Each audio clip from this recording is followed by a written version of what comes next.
This is LBC from Global, leading Britain's conversation with James O'Brien. It is 3 minutes after 10 and you are listening to James O'Brien on LBC.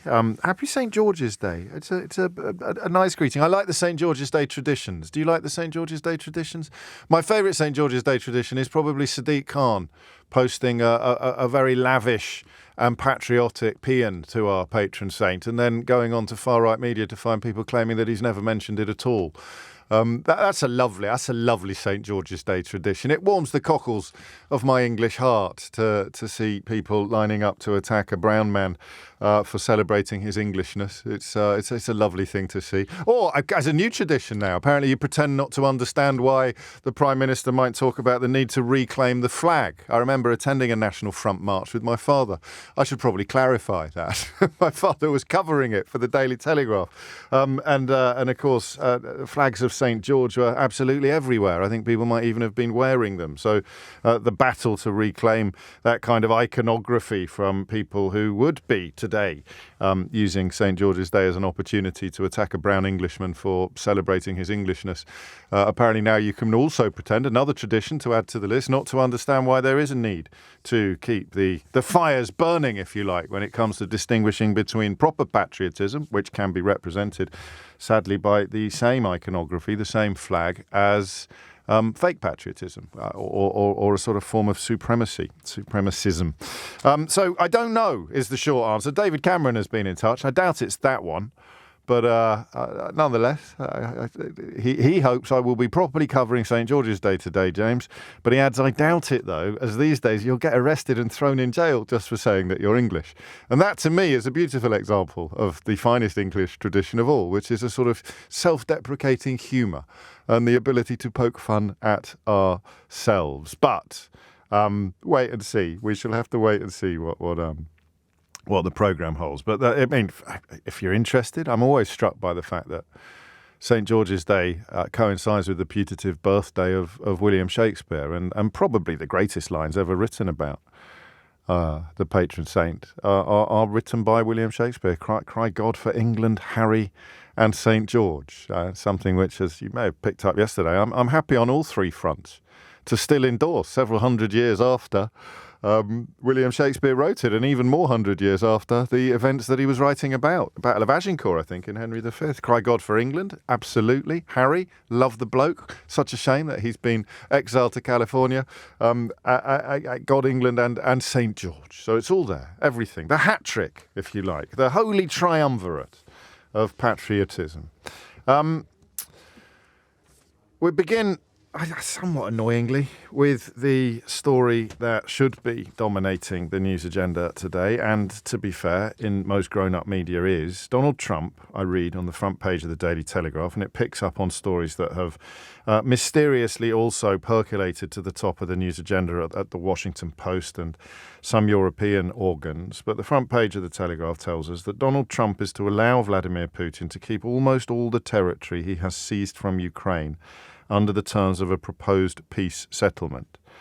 There are also reports, Reuters this morning picks up on two undisclosed diplomatic sources claiming that there will be no call to reduce Ukraine's military capabilities.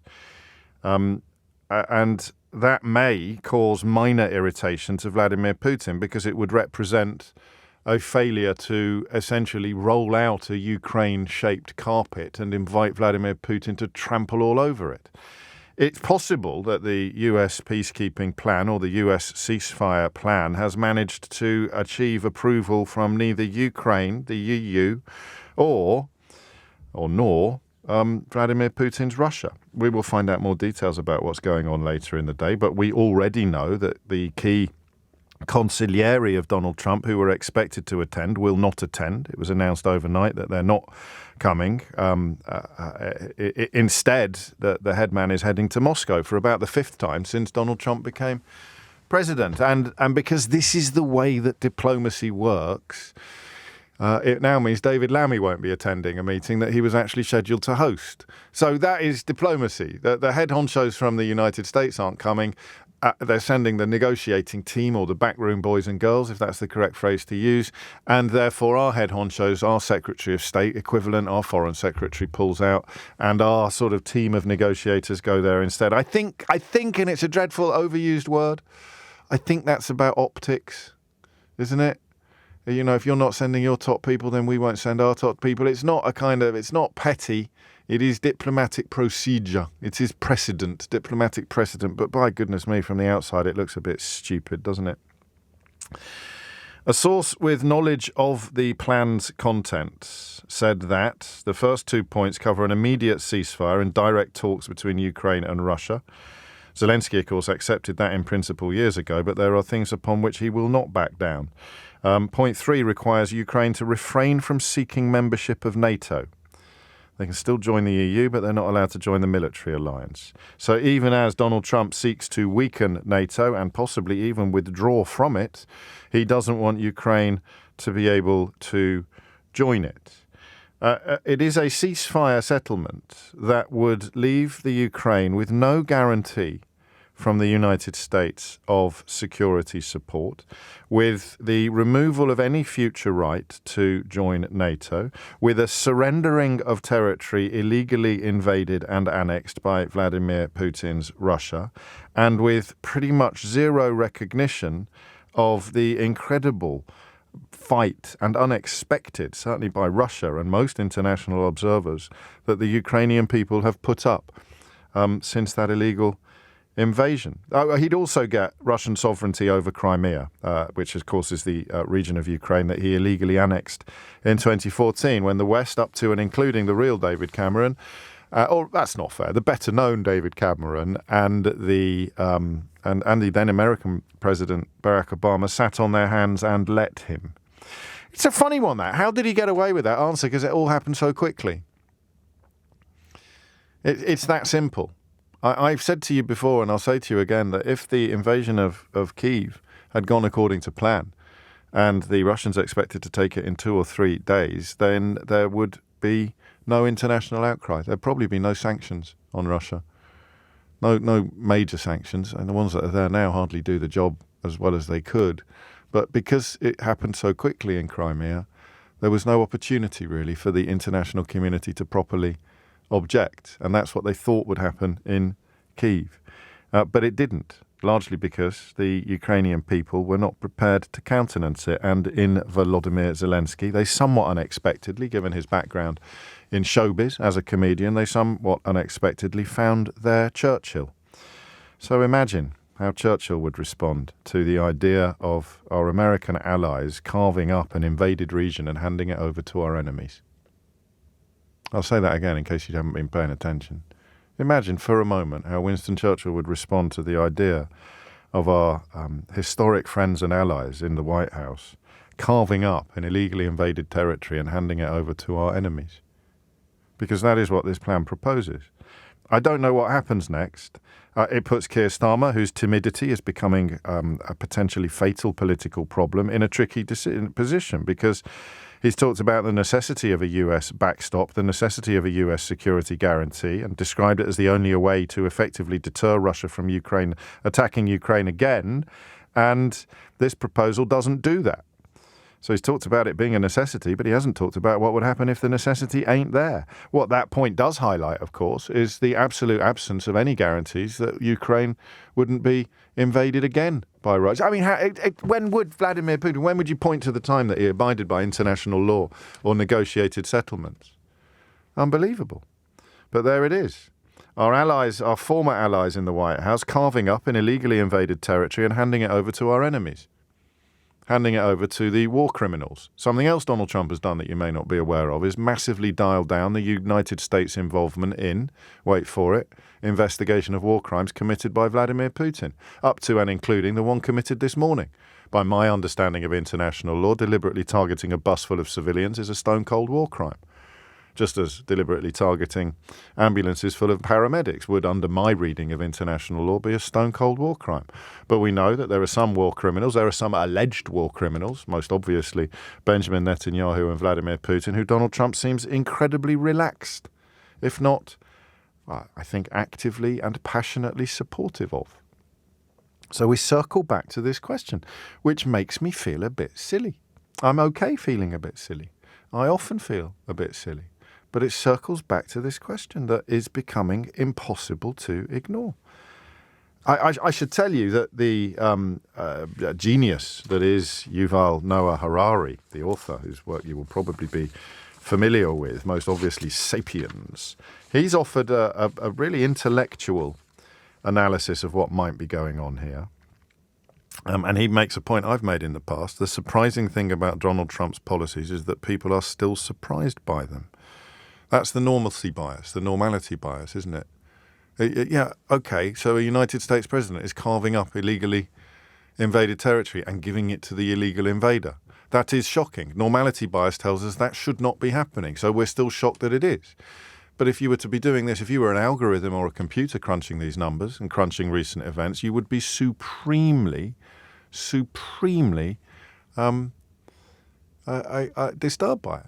I mean, it is absolutely incredible. If the algorithm was delivering this, you'd say, yep, that's completely normal. That's Donald Trump in a nutshell. But even now, I say those words. What would Winston Churchill make of the idea of our allies in the White House essentially handing over the 21st century equivalent of Sudetenland or Poland to Adolf Hitler? FDR waving it through. Yeah, you take what you want. Chamberlain coming back to what? A hero's welcome? You take what you want. Why? I mean, I used to say things when we were discussing international relations, like try not to call in when your tinfoil hat is still on. I don't know if you remember that. Those days. Daniel Finkelstein writes very powerfully today in the Times about the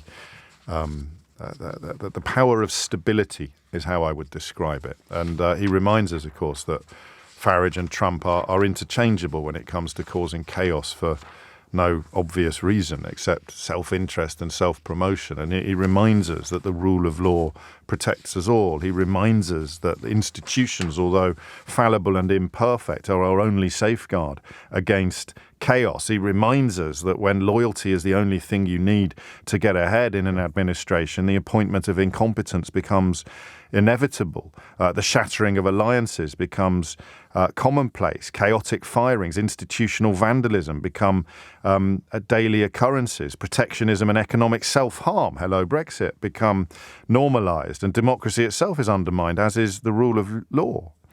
The only thing that goes up is the incentive for corruption. And that is why I focus back, or I circle back to this question again today. And that is why I am lifting my moratorium on tinfoil hats. All I'm going to ask is that you justify your opinion with explanation. Why does, in your view, and I think that what Yuval Noah Harari's piece in the Financial Times at the weekend crystallised for me was that almost every opinion is equal now, precisely because the experts, the grown-ups, the supposedly hyper-informed are still shocked at what Donald Trump does. Those of us who try to understand it in the hope of being less shocked and less taken by surprise and better equipped to predict and respond are in the box seat. Listen to this line. By supporting Russia's claims for Ukrainian territory, contemplating the forced annexation of Greenland, or unleashing financial chaos with his tariff announcements, his policies are consistent. His vision of the world so clearly defined that by this stage only willful self-deception can account for any surprise. And he goes on to explain what he thinks the vision of the world is. It's a very compelling account, but I want to hear yours first. Why do you think Donald Trump does nothing ever that might upset Vladimir Putin? There are some obvious answers, and I think I'll include them today because, not everybody spends 24 hours a day, 7 days a week paying attention to this stuff. But remember, I want you to back it up with some proper thinking, and ideally a little bit of knowledge. Why do you think the President of the United States of America will apparently never do a single thing that might upset the criminal, the war criminal, the genocidal war criminal in the Kremlin? Why do you think that an office traditionally more associated with the defences of freedom than almost any other in the world, and I know there are flaws in that theory, but I think the rhetoric stands. Why do you think that the President of the United States of America will upset everybody in the world, except Vladimir Putin? Why do you think Donald Trump is not just prepared to, but apparently determined to outrage, upset, disgust, horrify everybody? I'm thinking of Americans alone, from the head of the Fed, from the plutocrats and oligarchs who backed his presidency. He's prepared to upset, outrage and disgust every single person on this planet except Vladimir Putin. Why? 0345 6060 973. It's important, this. And actually, I don't say this very often. I think it's important that you join in. Why is the President of the United States of America addicted to upsetting everybody except the President of Russia? 0345 6060 973 is the number that you need. And there has to be an answer to it. There has to be an answer to it. It might not be a tidy answer. It might not even be a consistent answer. But there has to be, or rather, to use the plural, there have to be answers. Why on earth would the President of the United States... And why do these words still sound shocking? Why isn't everybody asking this question? Why isn't Keir Starmer asking this question? Why would the United States President be prepared to outrage and disgust every single person on this planet except his country's historic enemy? Hit the numbers now, you will get through. James O'Brien on LBC. So before we throw our tinfoil hats away, a quick word on what Yuval Noah Harari suggests in the Financial Times this weekend. He sees the world, Donald Trump, as a mosaic of fortresses where countries are separated by high walls, financial, military, cultural, physical walls. It's the death, if you like, of mutually beneficial cooperation. Trump and populists like him think countries increase their own stability and peace by becoming stronger and less cooperative. These highly isolated, independent, self-sufficient fortresses. It's a bit ahistorical as an outlook. You wonder how, in the absence of treaties, agreements, universal values, global institutions, international laws, all of which we know Trump despises, how would these rival fortresses resolve their disputes? And that is a question that brings us back to Ukraine. But here is Harari's suggestion of what goes on in Trump's little brain. The way to prevent conflicts is for the weak to do whatever the strong demand. According to this view, conflict only occurs when the weak refuse to accept reality. War is therefore always the fault of the weak. And that, I think, is the best available example of facts that fit, or theories that fit the facts as we have them. How on earth could Donald Trump talk with a straight face about the war being Ukraine's fault? Well, because Ukraine resisted Russia. And when the weak resist the strong, the weak are at fault for the conflict. Just think about that for a minute. It's blooming clever. And of course, it adds to the idea that we're all being a little bit silly and naive by continuing to express shock at what Donald Trump is doing. Anyway, why? Why is Putin the only person on the planet that Donald Trump will not upset? Well, Douglas is impressed to kick things off. Douglas, what would you like to say? Morning, Brian. First of all, let me just say I'm a big fan of your show. Love listening to you. There's a minor contradiction in what you just said, Douglas. Why's that? Well, my name's not Brian, most obviously. James. That's absolutely. It's a common mistake. Is it because my surname is O'Brien, or is it because you've been listening to LBC since the days of the great Brian Hayes occupying this slot? It probably is. Who knows? But I mean, to be honest, Listen, I just want to say this. I love your show, and I love the question you're asking. And if I could just jump right into it, right? Yes. I love movies, and whatever I'm going to say now, I'm not saying it's categorically true, but if you think about it, Donald Trump, before he got into office, has had enormous dealings in Russia. Yes, loads. Even while he was running beauty pageants out there. And Vladimir Putin is a former KGB agent. Like what those Secret Service individuals do is they gather dirt on people, and then they use that dirt eventually to hold them to ransom.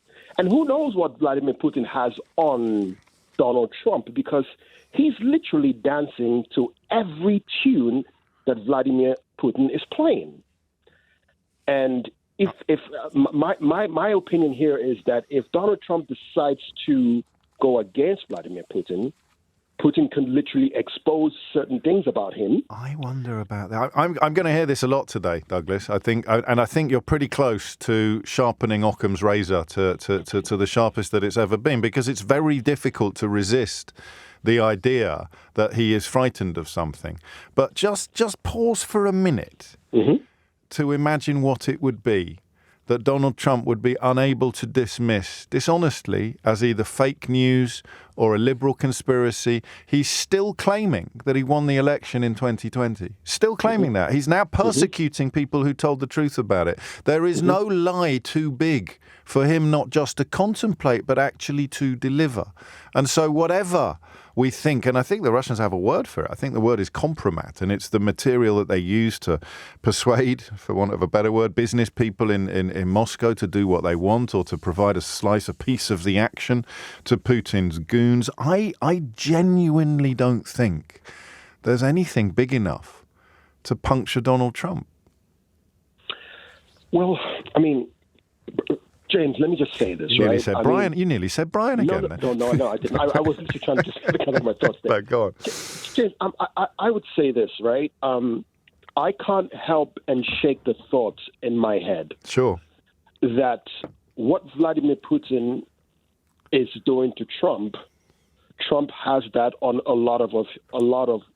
He has the same hold on a lot of some of the Republican political some of the children, members. Some of the Trump children, perhaps. Right. The idea, and this is why I talk about Occam's razor, because it is hard to imagine anything else until perhaps you read this piece by Yuval Noah Harari at the weekend. I wonder, and I'm not making light of anything, but I wonder whether underage might just move a needle. If God forbid Vladimir Putin was in possession of some material that suggested Donald Trump had committed crimes of that nature, then maybe there would be some sort of payoff uniquely. But anything else, but I still think even in that field he'd be able to claim that footage was faked or that witnesses were lying. If he can claim that someone standing in front of the world telling the unvarnished truth is a liar and still be re-elected, I think he can ride out any claim or allegation.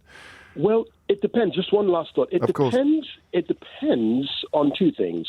If you think about it, there are certain video footages of perhaps, like if there are footages of Donald Trump, of what he has done with minors, and I'm just speculating here. No, of course you are. There's no suggestion that any such footage exists. But in a theoretical universe, that might be enough.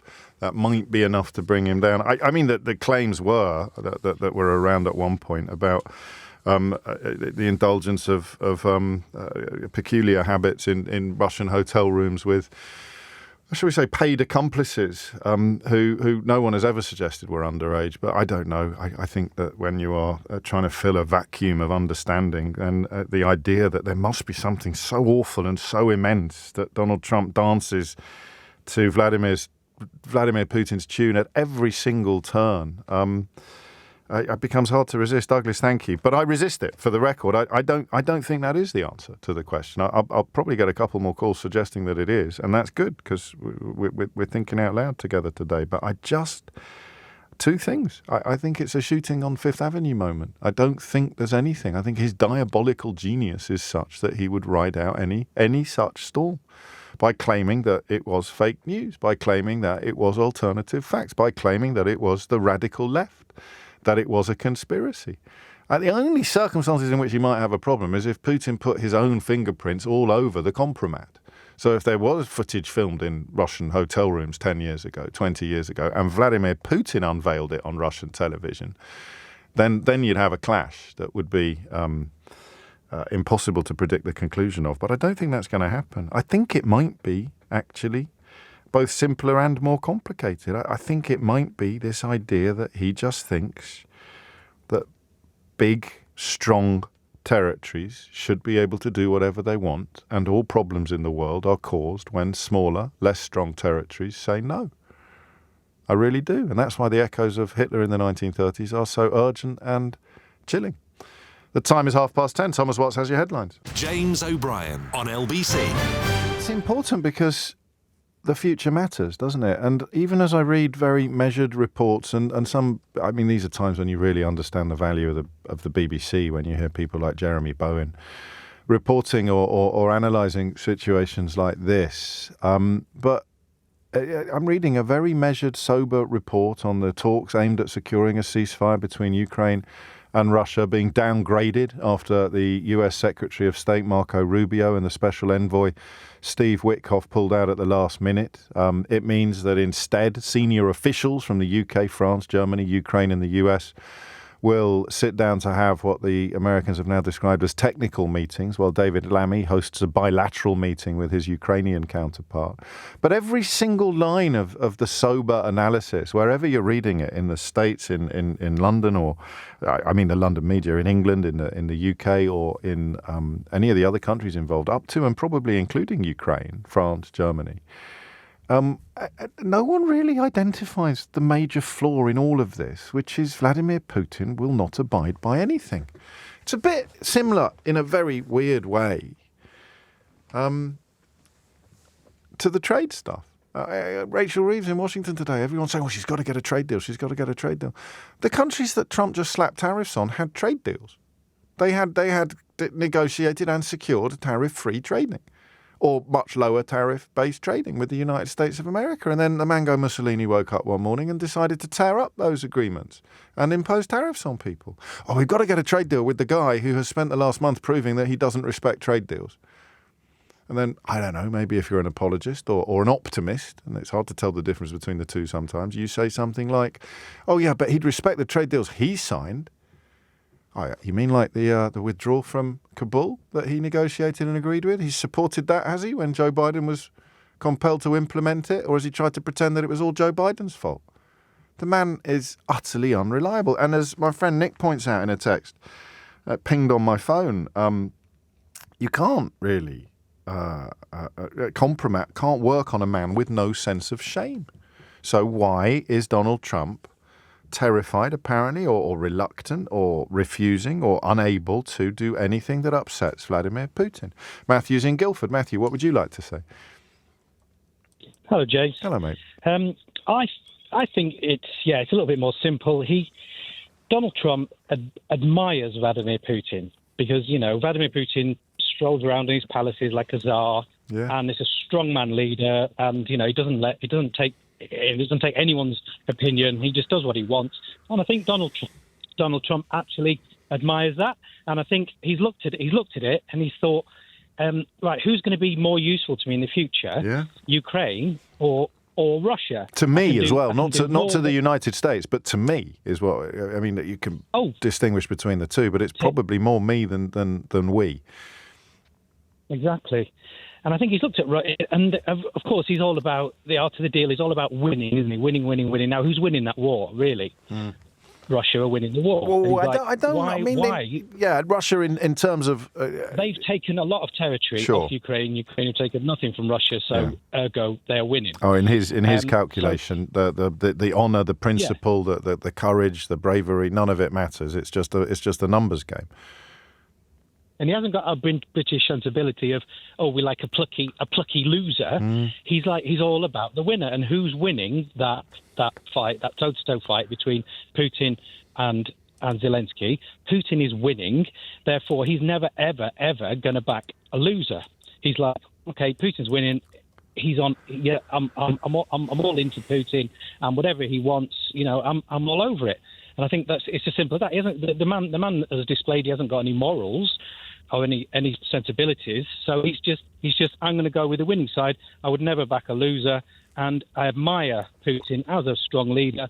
So why would I throw my lot in with the losing team? And the idea which he has claimed, I mean, it explicitly, not even hinting, but explicitly that somehow Ukraine started the war, fits your analysis because they were stupid enough in his mind to resist the inevitable dominion of might, of power. Exactly. They resisted the Russians. Therefore, it's their fault. I mean, I think that fits the facts, doesn't it? And I mean, it puts him in a position of waving Joseph Stalin through with a little cheer and a pat on the back in the day, or Adolf Hitler, or any other kind of genocidal or murderous dictator who has designs upon sovereign territory that is not currently theirs. Trump's worldview is that, well, it should be theirs. If they can get hold of it, then they can keep it. And that's the message that he has essentially stuck to since day one. I think Trump looks at it like if Zelensky would have stepped aside and gone, wow, you're much more powerful than we are. Yes. We can't possibly get a result here. If I step aside and allow you to put a Russian puppet government in, nobody has to die. So that's Zelensky's fault because he didn't do that. And that is where I like it. I like it, and I think you're probably right. And anyone who wants to pick holes in what you've said, I think it fits more corners. It fills more gaps than the compromat argument. And of course, there's nothing to say it can't be both. But this idea that rival fortresses avoid conflict by accepting reality and cutting deals explains why he's sent his people to the Kremlin today and not to London. Or his top man has gone to the Kremlin and not to London, because it's all about cutting a deal with the rival leader, with the rival fortress. Ukraine is not a fortress. Volodymyr Zelensky is not a fortress holder. He is a target for fortress holders. So you go to Russia to cut a deal with Vladimir Putin. And the deal you cut is not contingent upon what Ukraine will or will not agree to. I don't know what happens next, because this is quite ahistorical. It's a really odd blend of ignorance and arrogance. And arrogance, when it's bolstered by epic might, epic power, can be a hideous thing. But what happens next? What if Putin agrees to something that Ukraine cannot countenance, and Donald Trump says, well, sorry, we're out of here now. We've negotiated a ceasefire with one side. It's not my fault or responsibility that the other side won't do it. And how the hell do you feel if you're in Greenland or Estonia or Lithuania or even Poland, if Vladimir Putin essentially gets handed everything he's stolen by an international community, either too weak or too timid to respond, and or led by the man that's actually gift wrapping Crimea for Putin? Thank you, Matthew, crikey. Peter's in Gillingham. Peter, what do you think? Oh, good morning, James. I'd like to shine the light on this through the prism of child psychology. Yeah, go on. If you're a 3-year-old, unfair to 3-year-olds this, but if you're... all of them. Yeah, all of them, yeah. If you're a naughty child in the school playground, sometimes Granny will give you a sweet to stop you being naughty, or the teachers will give you special status. Or you can sanction them by saying you're not having the sweet, or it will smack them. In the old times, we don't do that now. But what a reading of child psychology does tell you that extinguishing the behaviour is far more powerful than carrots and sticks. We are giving Donald Trump lots of stick by saying he's terrible. Of course, it feeds his ego. So he likes the denial. That's probably true. And Rachel Reeves today, we're not going to dwell on Rachel Reeves, but she's going to give him a sweetie, effectively. Well, she's insisted that she isn't, but everything is underpinned. Yeah. And I think, for the record, I believe her, but everything is underpinned by the insistence that we have to get a trade deal. And no one ever adds what I see in brackets. We have to get a trade deal, brackets, with a man that doesn't respect trade deals, close brackets. It's just weird. Exactly. And I think he thinks that him and Vladimir together, if they're the two naughty kids in the school ground, everyone will offer them a sweetie. Well, or they'll just steal everybody. I mean, I can't believe I'm running with your sweeties, but everyone will. They will steal everybody else's sweeties, and if any, and this is the big moment for me today, the helpful thing for me today to combine all the calls so far. If you and I are having our sweeties stolen by the bully who's backed up by his 5 henchmen, and we object and get our head kicked in, that's our fault. Of course, that is the way it works, and that's how he sees the world. Yeah, and I do agree that I don't think there's any video sanction, anything else that anyone's got that's bigger than anything he's already done. No, so I agree with you. I'm ruling that out. Yeah, and even if there is, he would, as you say, be able to wade through it in the way that he's waded through everything, up to and including suing a woman for libel who'd accused him of rape and losing. But it didn't stop him getting re-elected into the White House, where one of the first things he did was to release the people who'd attacked police officers and had the actual vice president, his own vice president, in their sights when they responded to his exhortations or his encouragement to react violently to the democratic result of the last election but one. I mean, incredible. And you have to circle back to this stuff because you can't make sense of it without consistency. And consistently, he behaves in the way that suggests all of the things Peter has just said. Sweeties aside, it is a world where you just bully everybody into doing what you want. In your personal life, I mean, it's hard to feel much sympathy for them, but his sons, some of the stories, I think there was one story about him punching his son in the face when he turned up at college to pick him up for a football game because he wasn't wearing a suit. He was wearing a sports shirt. He was wearing the strip of the team they were going to see play. And if you want to extend it, that idea of achieving everything you want to achieve by simply riding roughshod over everyone and everything, whether it's people, whether it's institutions, whether it's laws, whether it's election results, you just insist that what you want to be true is true, and it becomes true. So Ukraine started the war because they resisted. Vladimir Putin is someone that you will never, ever, ever challenge or upset because you think he is probably an even bigger bully than you are.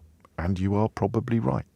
He certainly doesn't have to worry about things like elections or independent judiciaries or education that is not in his pocket. All of the things that Trump has moved fastest and first to attack, education, judges, business, of course, with the tariffs, business that is not already bending the knee to him, and crucially the media.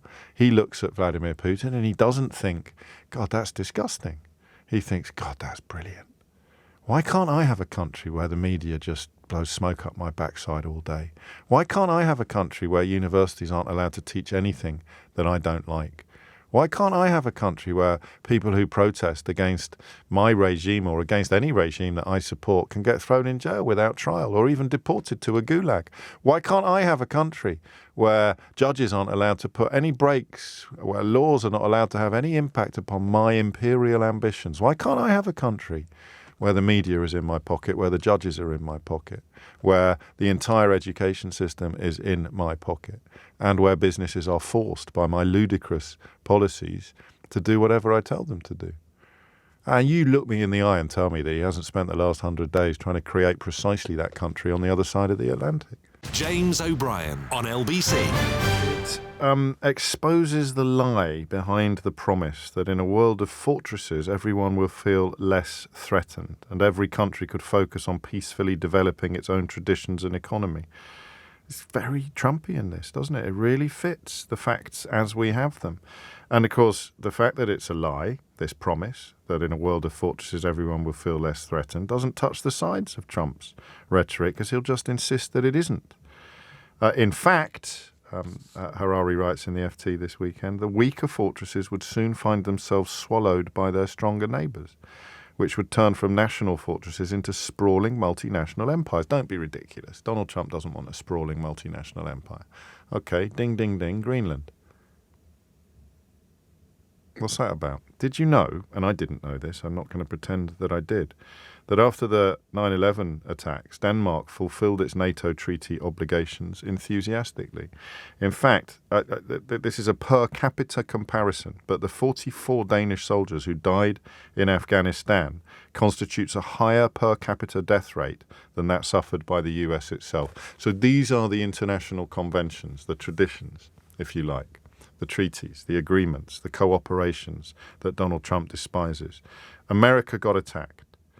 That meant that NATO had been attacked. That meant that Denmark would fulfill its NATO obligations as a member of NATO, which meant it sent troops to Afghanistan, where a higher proportion of their total troops died than even the United States suffered. Donald Trump doesn't say thank you.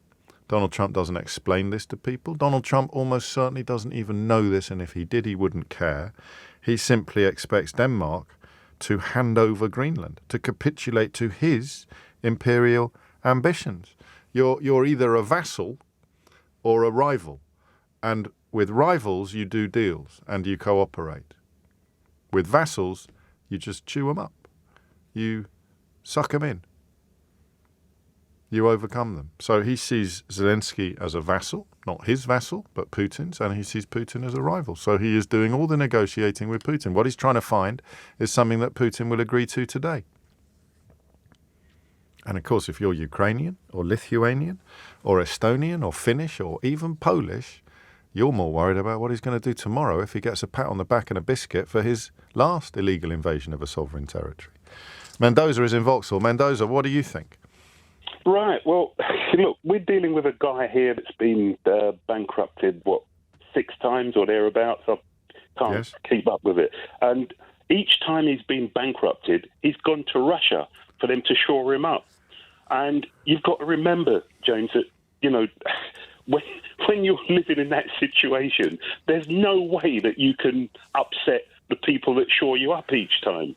I think that it's not quite as clear-cut as you describe it, but one of his sons said that after the US banks started expressing reservations about lending money to them for their various commercial projects, they found that Russian bankers were incredibly helpful and cooperative. So there is certainly a bedrock of dodgy Russian funding to a lot of the things that they've done. But why would that bother him now?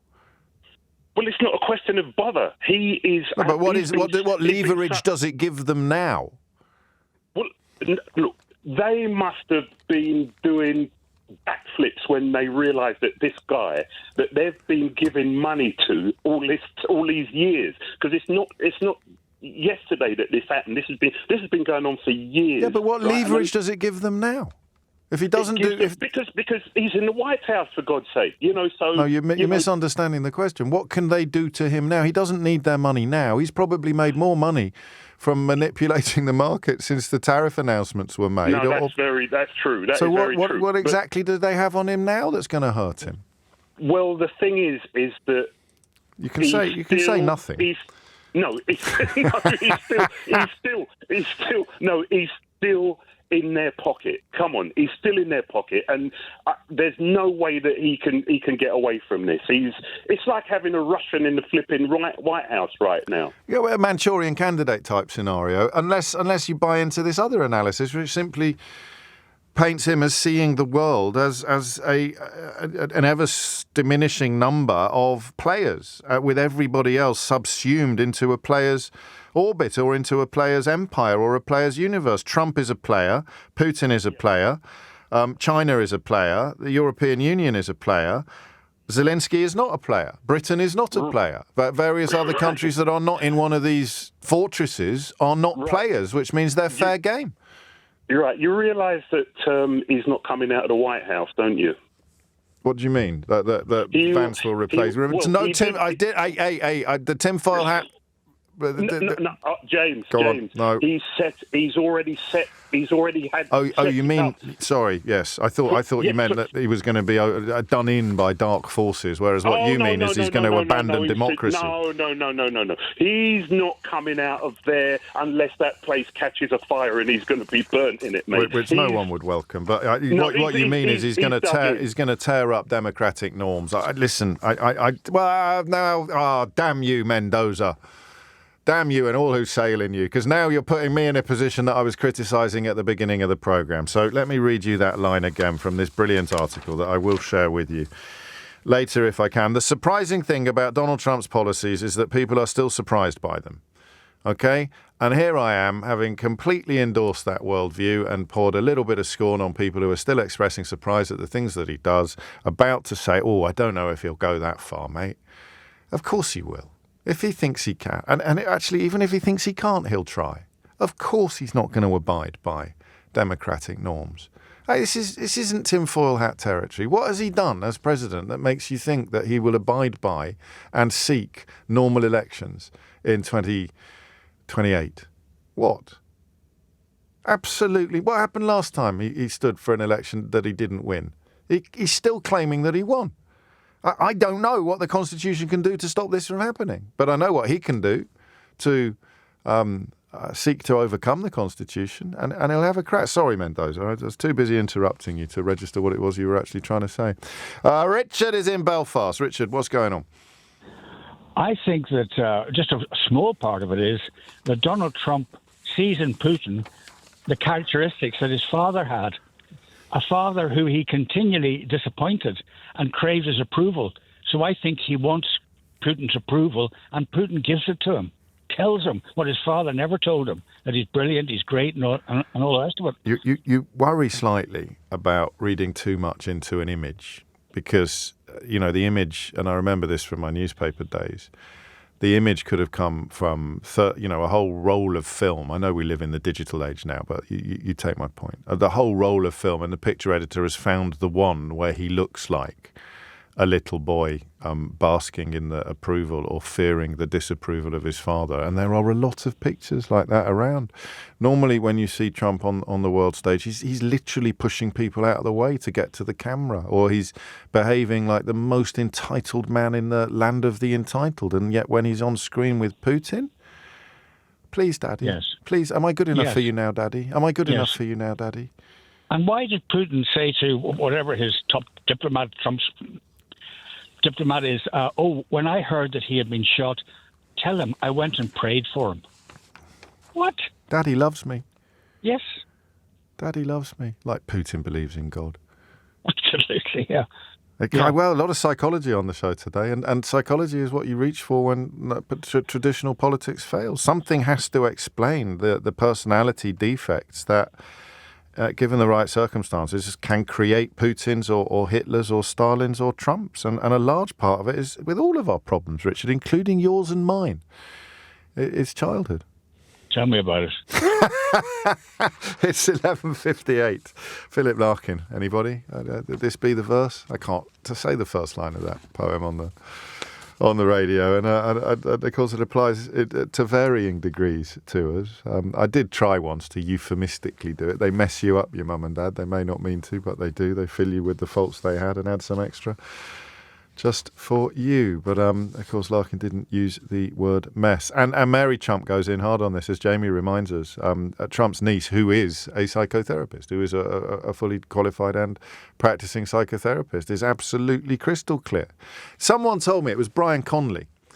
There's a segue you weren't expecting, eh? Talking about Donald Trump's psychology, and I'm about to start talking about Brian Conley, one of the great entertainers of our age, and who I was very privileged to have as a guest on Full Disclosure recently.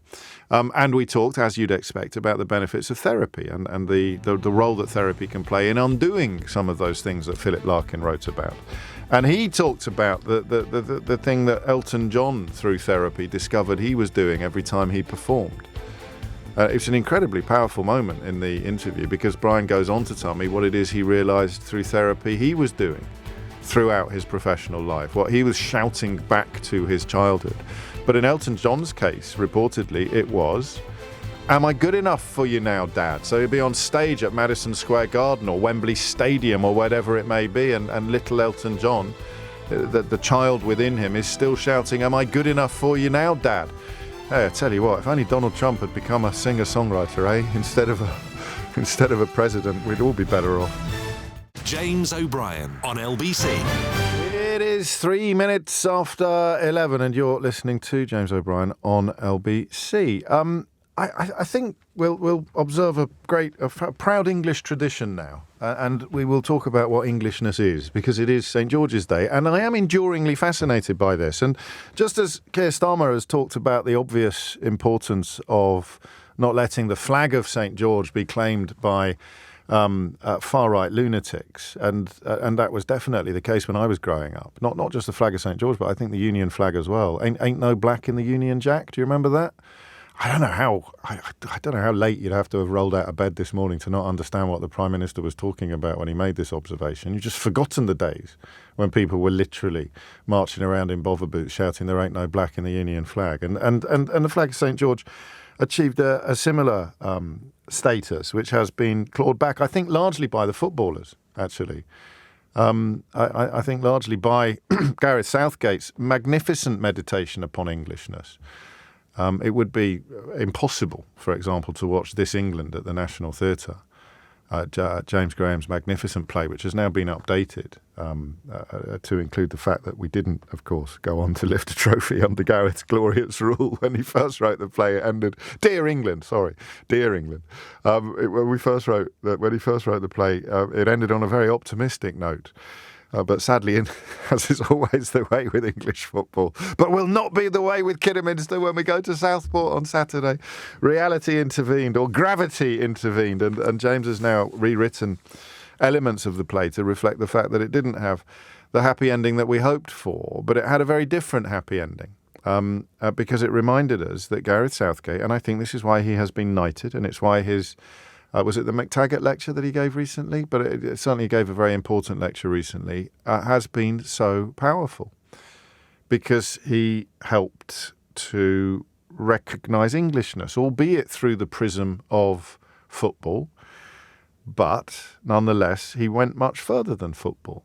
And the way that he looked after the young Englishmen who were violently and viciously attacked by racists after missing some penalties was inspirational and beautiful and English.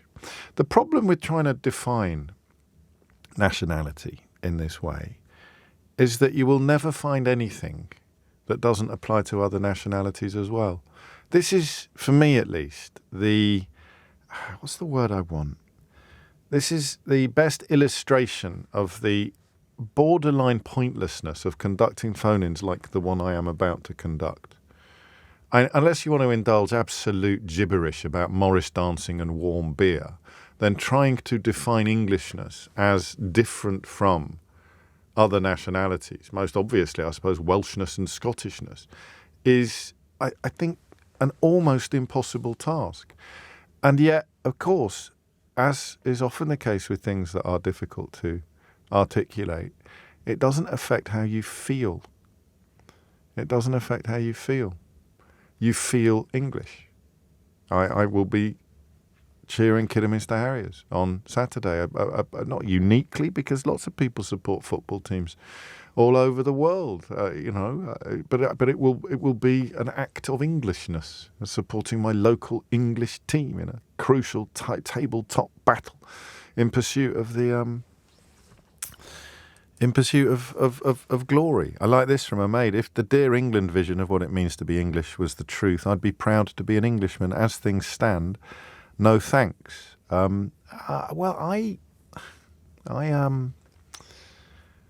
don't know that the people who do things that you don't like should be given the power to rob you of pride in who you are. The problem is, of course, that you can't really tell me what it is, unless, and I don't think we'll do this today, life's too short, unless you want to start wibbling on about Morris dancing and warm beer. It's almost an illustration of how hard it is to actually define what Englishness is. But it can't be pointless to try, because I am English, and you may well be English. Sadiq Khan is English. Suella Braverman is English. Winston Churchill, not sure he was born here, was English. English. Yes, he was born here, wasn't he, of course. Born in Blenheim Palace, God forbid. And that is why I think quite often these conversations do get hijacked by people who are not very good for the population, not very good for public discourse. It's so much easier to hijack it by pointing at someone that isn't English or pointing at something that isn't English.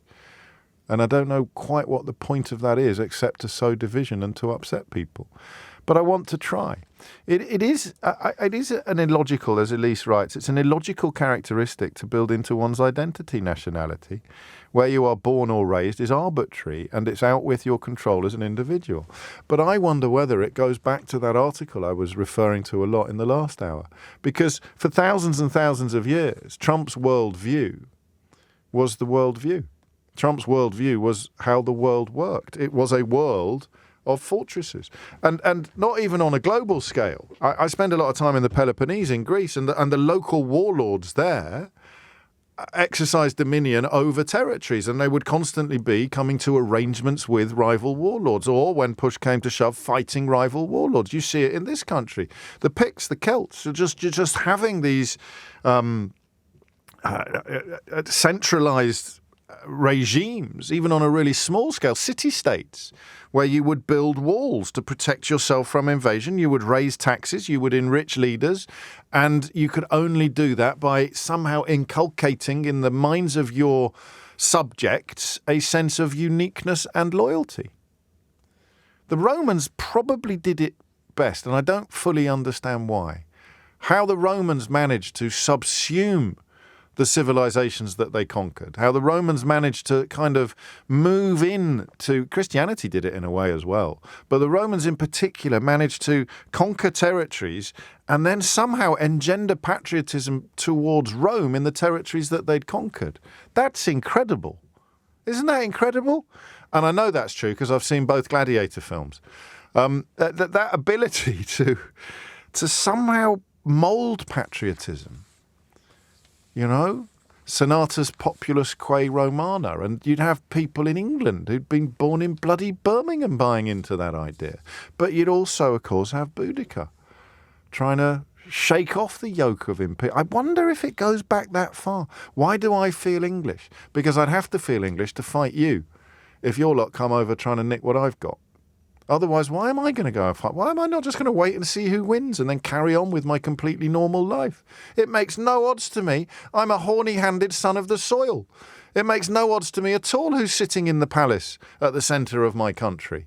No odds whatsoever. But if I can be persuaded, or am I born this way, into truly believing that I'm different from you, then I can be persuaded to go and kill you in a foreign field. Because my king's cousin my king has fallen out with his cousin the Kaiser. So we're all going to go and kill each other in a foreign field because we feel English or we feel German. Wow. I wasn't expecting to bring Donald Trump into this conversation. The way that the view he has been explained to have by this wonderful piece by Yuval Noah Harari actually was the way the world operated until relatively recently. That is the way the world operated for thousands of years. A never-ending cycle of empire building and war. And remember, these empires could be conclaves in the Peloponnese or parts of Ireland, warlords. They didn't have to be massive international empires, but the principles held. And that perhaps explains why I feel English.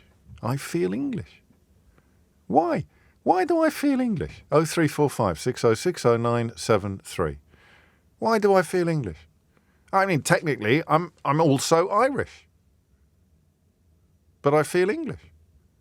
Why?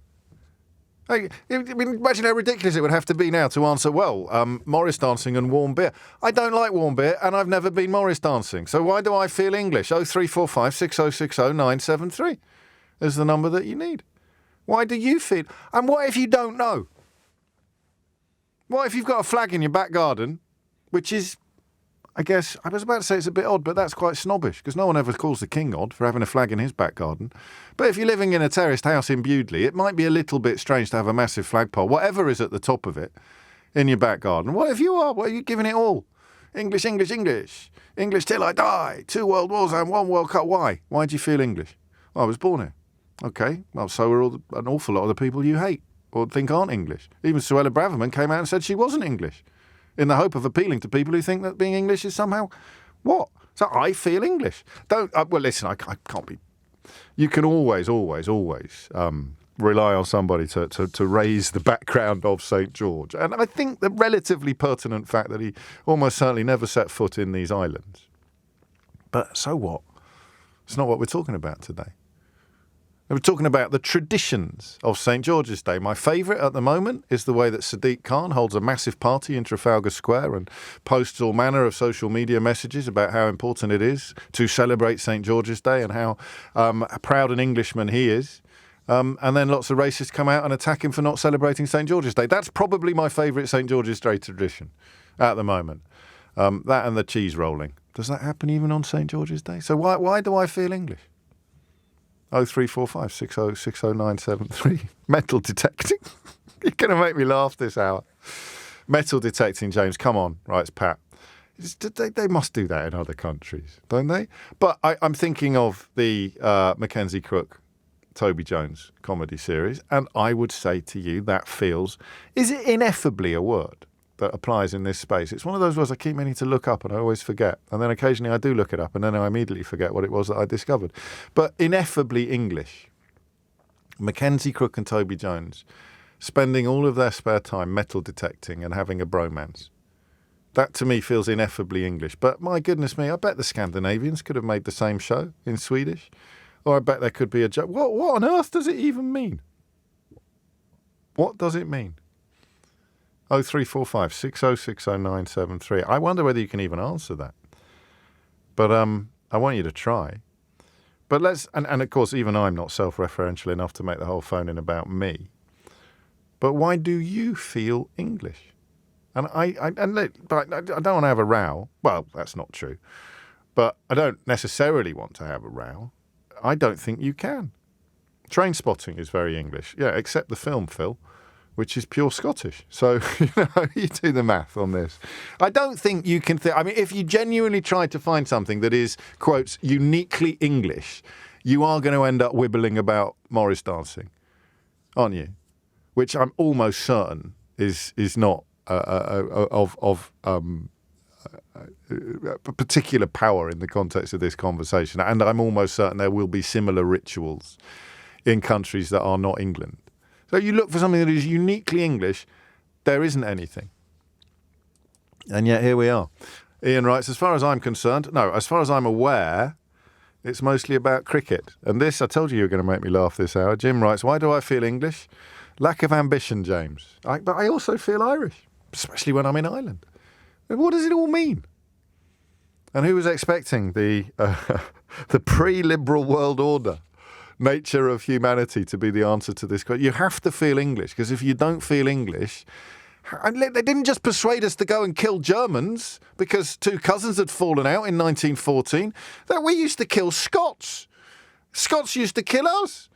We used to kill Catholics. And the Protestants, well, the Catholics used to kill the Protestants used to kill the Catholics. If you can't engender some largely irrational sense of belonging in the hearts and minds of human beings, you will never persuade human beings to kill each other in order to make you richer. Will you? How are you going to do it? I want that castle. So we need to go and kill all the people in that castle. Well, you're not exactly going to be in the front line, are you, sire? You're going to be back. Who was the last English king who actually led troops into battle? You're going to be way back behind the lines. You're going to be living it up with the ladies of the court while we're out there getting killed. Think of the First World War. The generals famously sitting far behind the lines while the lions went over the top. And I know that's true because I've watched Blackadder. You do not ever get to persuade people to go and sacrifice their lives on the altar of somebody else's financial ambition unless you've persuaded them that they're defending something really valuable. It's crazy, right? And yet here I am. I'm English. I'm proud to be English, up to and including the moment that I say, what does that mean? I've got no idea, but it's just true. So I'll ask you, what does it mean? It's 11:18. James O'Brien on LBC. And the funny stuff probably doesn't work. Apologising unnecessarily. I bet you any money you want,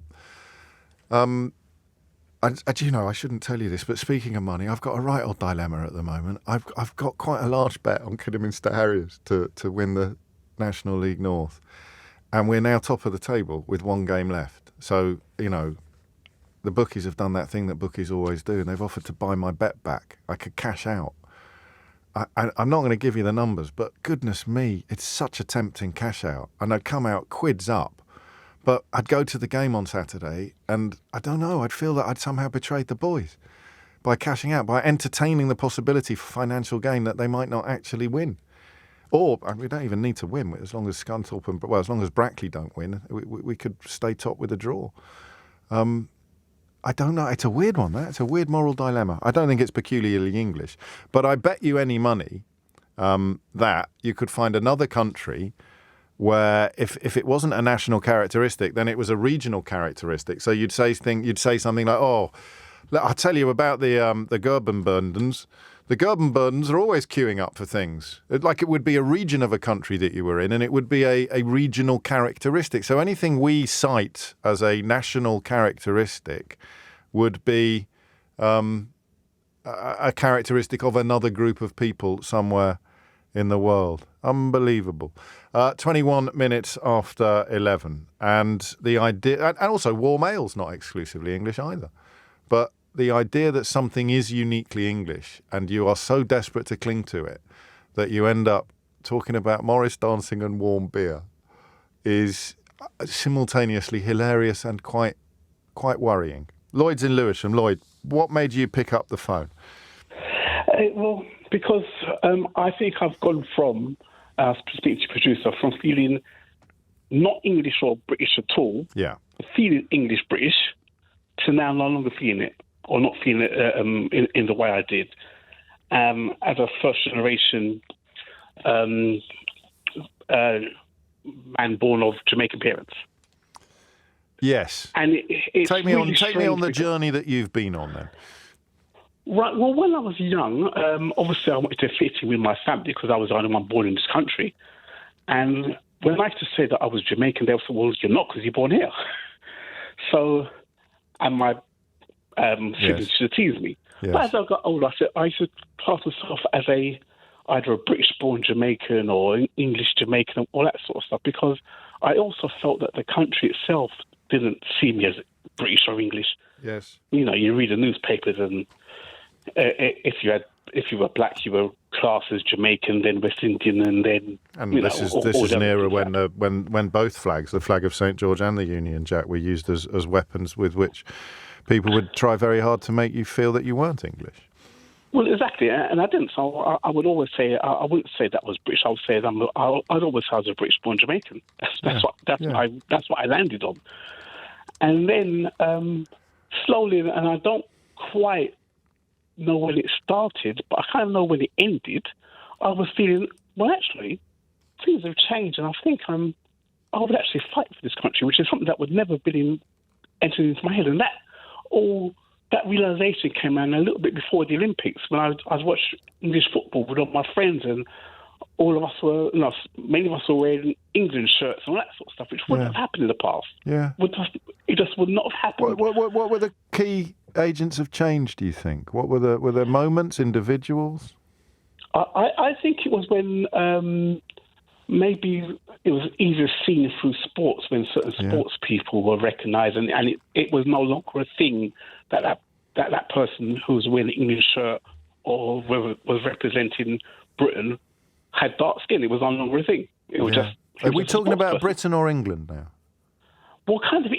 It's kind of interchangeable, and that's always been a discussion within. It's interchangeable. Whether you're British or English. It's interchangeable for people like us. I don't know. I think that the Scottish independence debate made me see things slightly differently on that front. Exactly. And that's why now you see, I think a lot of people say they're British rather than English if they're from foreign stock because of how it's seen that English. Has it swung back a bit since that moment when you thought? Definitely. Yeah. When I remember it's when the Brexit vote started. Okay. The Brexit debate started, and it wasn't so much about should we be in or out of Europe. It was more about the reason we should be out of Europe is because of how the country looks. Even though there's not many, Europe is not full of dark-skinned people, that was one of the even if it was the minority of voices, let's say it was the minority of Brexit voters are saying that, they had the loudest voices. But they weren't, well, I suppose, far be it from me to spring to the defence of Brexit voters, but they weren't, okay, so you knew they wouldn't think you were English by the language and the rhetoric that they deployed when they were trying to get all the foreigners out. Yes, and it may have been the minority there. I'm willing to no, but the conversation changed. They had the loudest voices. The national conversation changed, didn't it? Exactly. And I knew that even though when the word foreigners is used, when I walk down the street, someone will look at me and say, oh, there's an Englishman. Mm. There's a British person. That was another foreigner. And it was a shame because it was a matter of maybe 3 years, if that. Oh, that all that 50, the previous 50 years of finally thinking that I'm in the corner of this country was undone. Wow, I'm sorry. That's such a sad thing to hear. It's nothing to be sorry for. It's nothing to be sorry about. You're right. It's not, but it is, and it isn't. I mean, this is the whole point of this conversation: is that it's about feelings, not facts. So there's no point me sitting here saying that you shouldn't feel like that, because what can I point at? Jordan, I think, respectfully, has missed the point. Don't go away, Lloyd. Listing lots of things that he's proud of that happen to be English, but that's not the point. You know, we've got Shakespeare. Russia's got Dostoevsky. We've got the Beatles and the Rolling Stones. Other countries have got the Beach Boys and Taylor Swift. I don't know. So you can't. That doesn't work as being uniquely English. And we've invented lots of cool stuff. Most of the best inventors from Britain were actually Scottish. But you've got. What do I point at that says this is how you should feel? You feel pride in all those things that you could pick up, whether it be from football or whatever else it is. You feel pride in all those things because you feel that you belong and that everyone around That's it. That's all it is. Is pulling in the same direction. Oh, mate, you've nailed it. That's why you feel pride in it. Why do I feel English? Because this is where I feel I belong. Yes. And if you don't, and other people can take that away. Comes the pride in individual things. And other people can take that away. It doesn't know the other way around. Yeah. Yeah. And, and people shouldn't fail to understand that the feat that this country had, that we're now undoing, that the feat that this country had achieved, where so many different nations looked to England as that shining star and was proud to be part of and wanted to come here, is so rapidly being undone in a way that I don't think they understand. I don't think they fully appreciate. There was a story yesterday that we touched upon but didn't get around to about top cancer experts being put off coming to this country by politicians' rhetoric on immigration. So you've got a 4-year window between the 2012 Olympics and the Brexit vote, really? Yeah. Wow. I remember when it happened, and a friend of mine who did vote Brexit, yeah.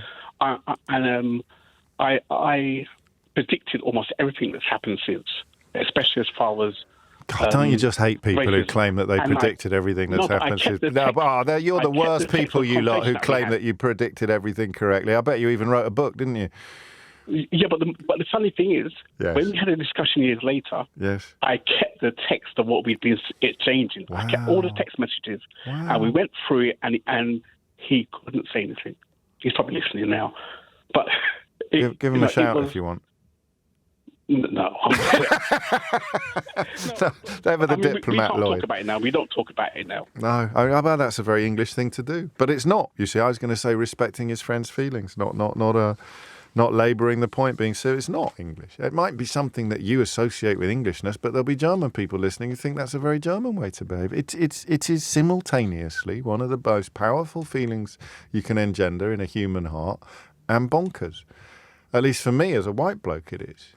The anti-Irish racism, there'll be a bit in my inbox, I'll have a look for it in a minute, is these days nowhere near as vicious or as violent as it was in the 1970s or the 1960s. But for someone like Lloyd, whose parents were born in Jamaica, you get a sense of how fluid it is, how it can both be achieved and taken away.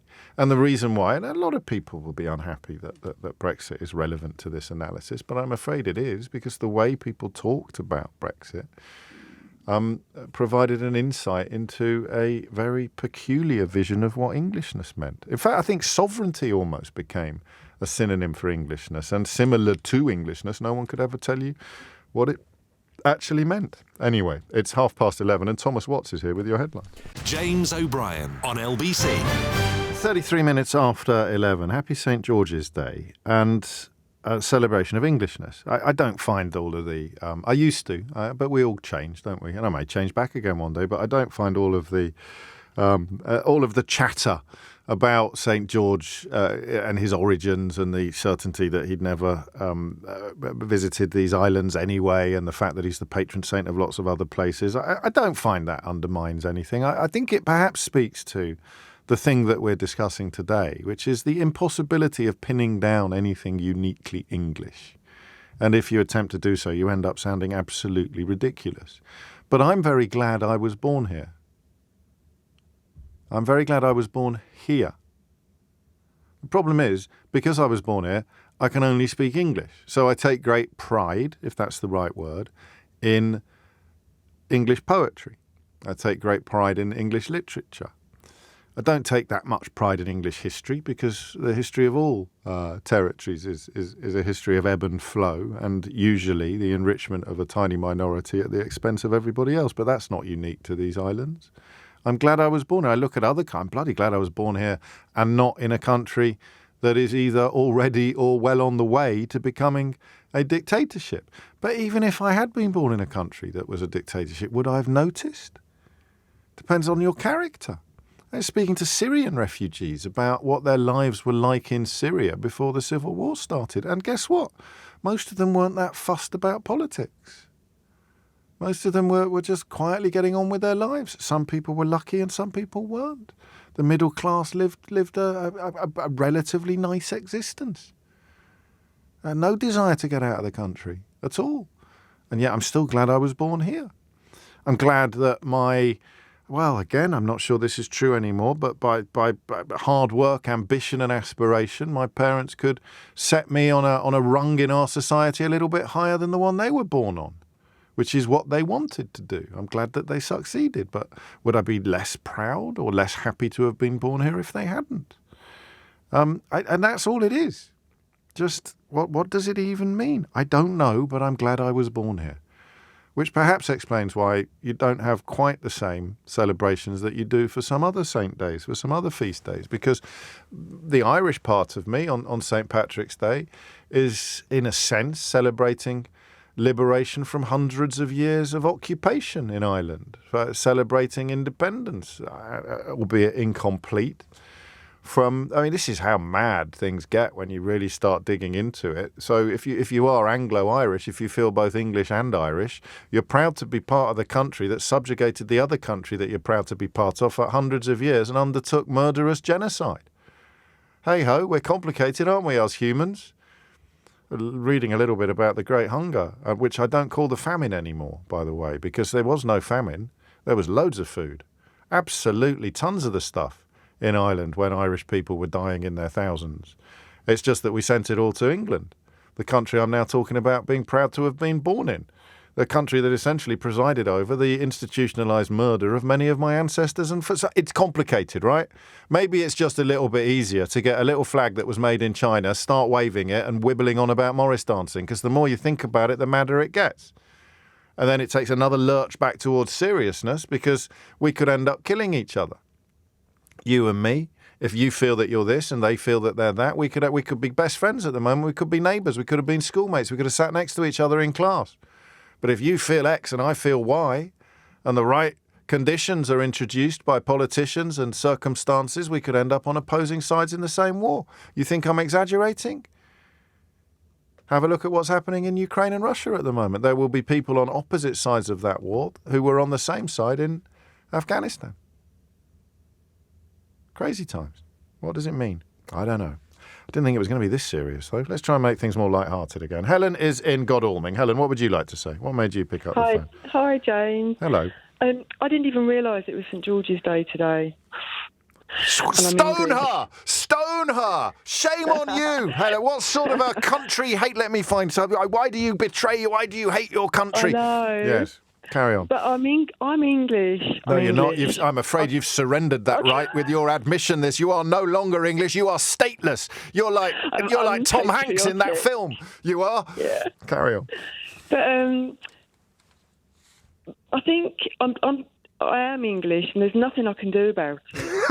And that's how I feel. Yes. And I think I was listening to you, and I was thinking the comparison of having a really terrible relative sprung to mind. Yes. Right? Bear with me. So it's like having a nan of the family, and every time you see her at a family gathering, she will embarrass you. She'll be rude to someone. She's racist. She's argumentative. She's antagonistic. She knows exactly who to pick on next, and it's like death by 1,000 cuts. Oh Lord! And she always makes someone cry. She's Catherine Tate's character. She's Catherine Tate's character. Yeah, kind of. Yes. That sort of character. There's always some kind of resolution that has to go on after the event to try and sort of pick up the pieces, but if someone from outside of the family tried to have a go at her or criticise her, you sort of feel a sense of duty that you have to stick up for her, because at the end of the day, she's your nan, and there's nothing you can do about it. And I think that's how I feel about being English. But you can pin down your nan, not literally, unless she's been really previous, but you can give her a cuddle, you can point to her, you can touch her, you can feel her, you know that she's there, you know exactly who she is and what she is and where she is. You can't do that with Englishness. You've got the same, I get you, you've got that same sense of almost incoherent loyalty. Yeah. But you can't do any of the things that you can do with your nan with your Englishness. No, you can't. And that's why it's so weird. But you do just have to live with it. Well, you don't sound very proud, but you are in a way. I'm not really. The only thing I can really think of that I don't think translates anywhere else is our humour. Yes. Yes, you'd need to be. That is. Yeah, I touched on that. I wondered about that. You'd need to know so much, wouldn't you, about the world to be able to say, I think you'll find that English humour is very similar. For example, Norman wisdom, incredibly popular in Albania. In Albania? Yes. Yeah. It's like there's statues of Norman wisdom all over Albania. I don't know whether there are statues of Benny Hill anywhere or John Cleese, but I don't know that we can even claim that our humour is unique.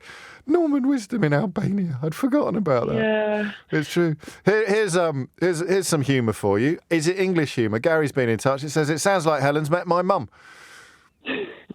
Like, is that English? I don't even know. And of course, then you've got the language, and the language gives us this power to reach into all corners of the globe in a way that we wouldn't have if we spoke a rarer language. Thank you, Helen. So I'm going to go out on a limb here, and I say you haven't got any celebrations planned, have you? No. Stone her. It is 11:41. Helen. Oh, don't forget, PMQ's on the way at 12 noon. That'll be fun. Natasha Clark will be joining me shortly to have a look at what is like. I think quite easy to predict today. I suspect that Supreme Court ruling on matters transgender will be something that Kemi Badenoch tries to make enormous amounts of political capital with. And I'm sure you're as excited as I am to hear her try. Natalie is in Farnborough. Natalie, what made you pick up the phone? Hello. I'm loving this show. I think you're brilliant. Oh, thanks for that. That's cheered me up. Thank you. Making me laugh. Good. That's the good thing. That's the plan. Yeah. So, Helen before, brilliant. She made me laugh because I'm sure we can all think of someone like that. But I resonate with some of what you said. So, depends where you are. I don't think you can pinpoint it. When I'm in Italy, I feel Italian. Yeah. Although my Italian family would probably still consider me very English. Sure. It's all a matter of perspective. And I don't speak the language fluently, so I guess that kind of like, I can't be classed but it as speaks to Italian if you. I can't speak. It speaks to something inside you. Yeah, I love the music, I love the food, I love the language, how it sounds, the passion, the culture, the history, the countryside, the sea, everything. Well, not everything. Obviously, no country's perfect. The same with Spain. So I'm a bit of a cocktail. Yes. In Spain, I feel Spanish, although there's a lot of things in Spain I don't agree with, but same in England. Well, in that's England, the point, I feel isn't English. it? And there's nothing. I don't know that there's anything we could. Anything really valuable and important that we could describe as uniquely English.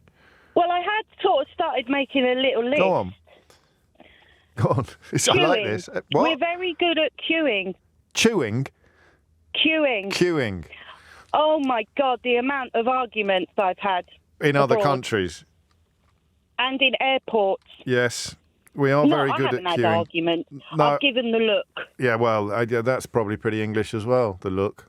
Except it's Yes. not, is it? There's loads of nonnas in Italy who perfected the look when we were still in short trousers. Well, that's where I probably learnt it from. Got the look. Yeah. Now, this might make me sound ridiculous, but I don't worry. don't care. You're in good company. In Spain, my cousin would always recognise the Brits because they were sunburnt. I don't think you can have that as a thing. You're not going to cry God for England, Harry, St George and sunburn. That's going to get them rallying to the second Agincourt, the next Battle of Agincourt. I also, in Northern, I think quite a lot of Normans get... Well, we are Normans, aren't we, a lot of the time? So, no, you can't have sunburn. Lots of other people get sunburn.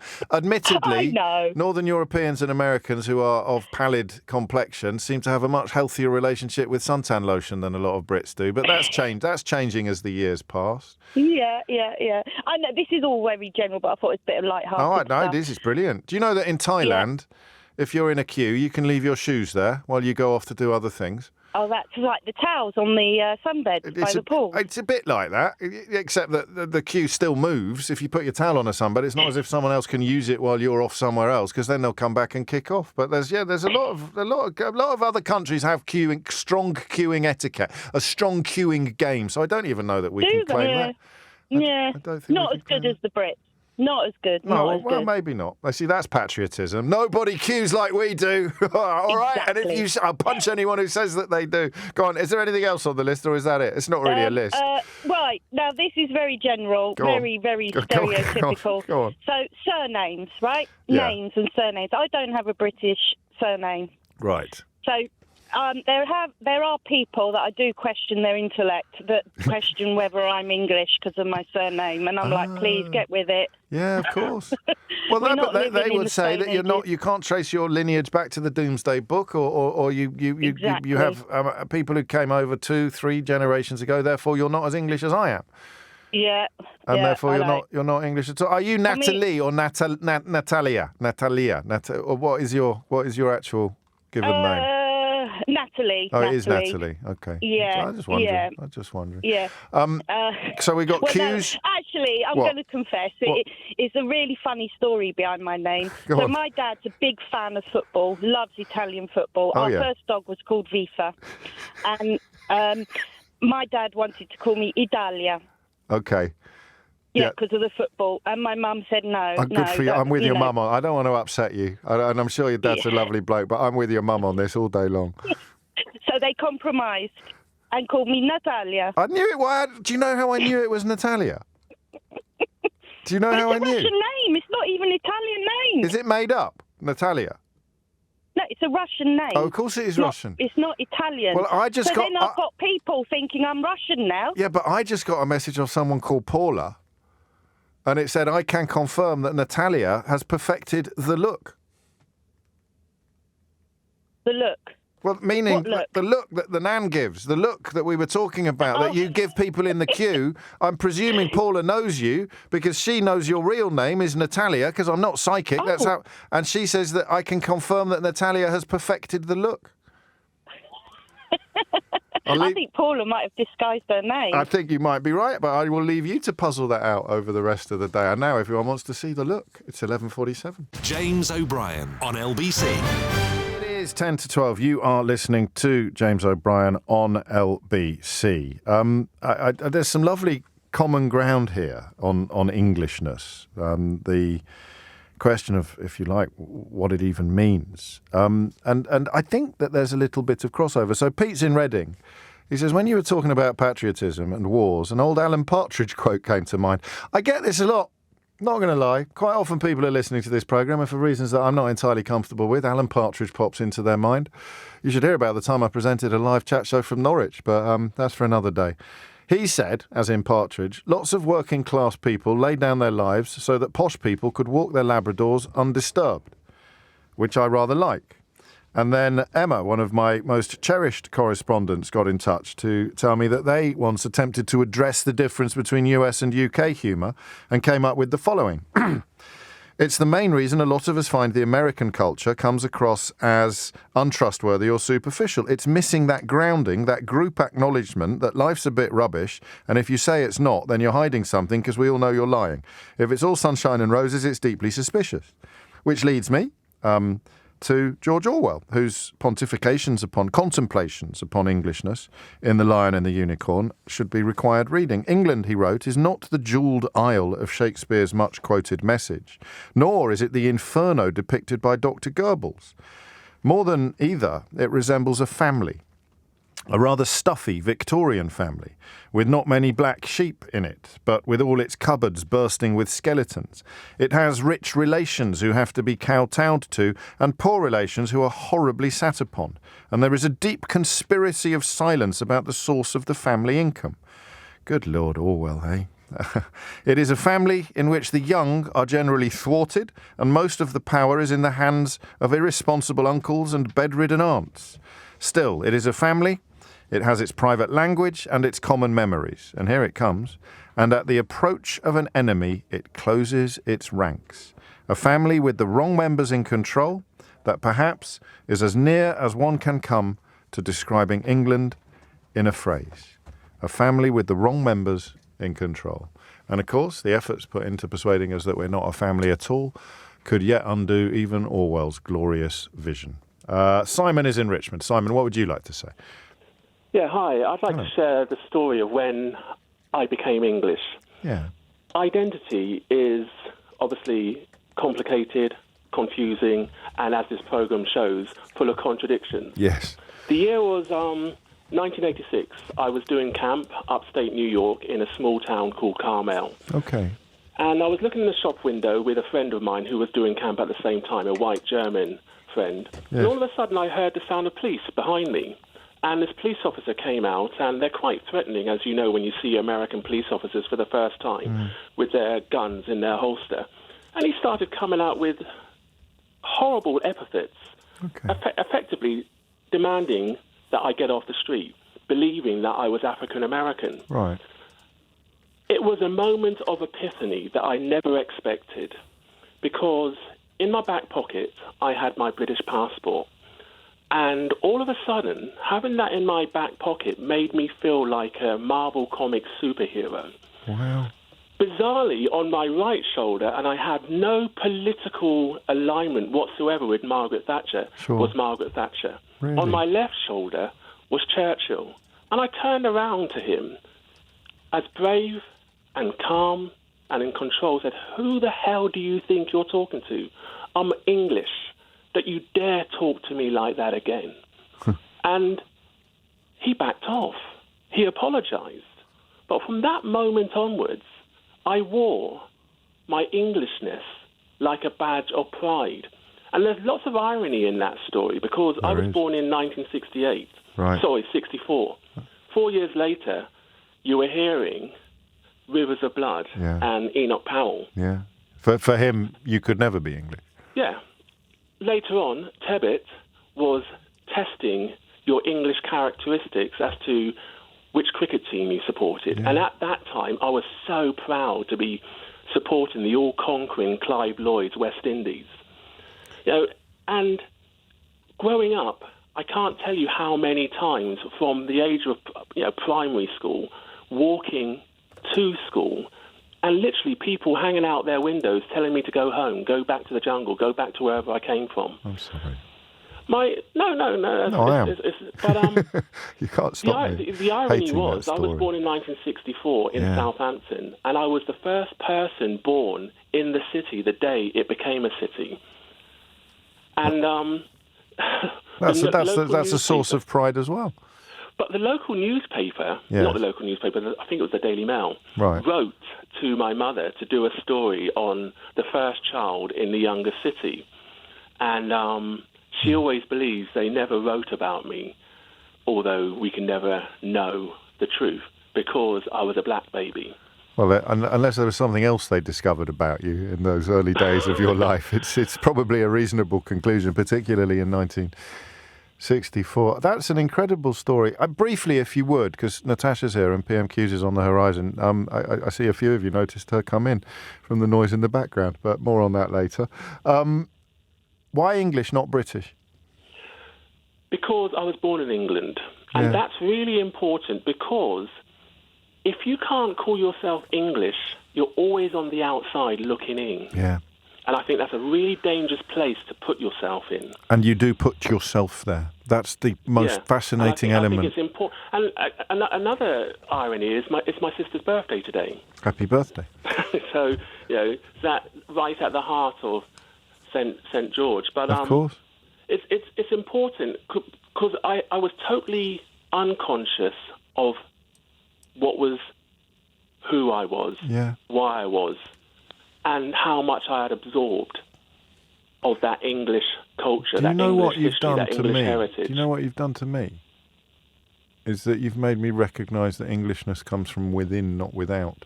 Yeah, it's a consciousness. It's a heritage. It is. And everyone else is desperate, well, not everyone else, but many people, the worst people, are desperate to make it something that comes from without, something that they get to bestow upon other people.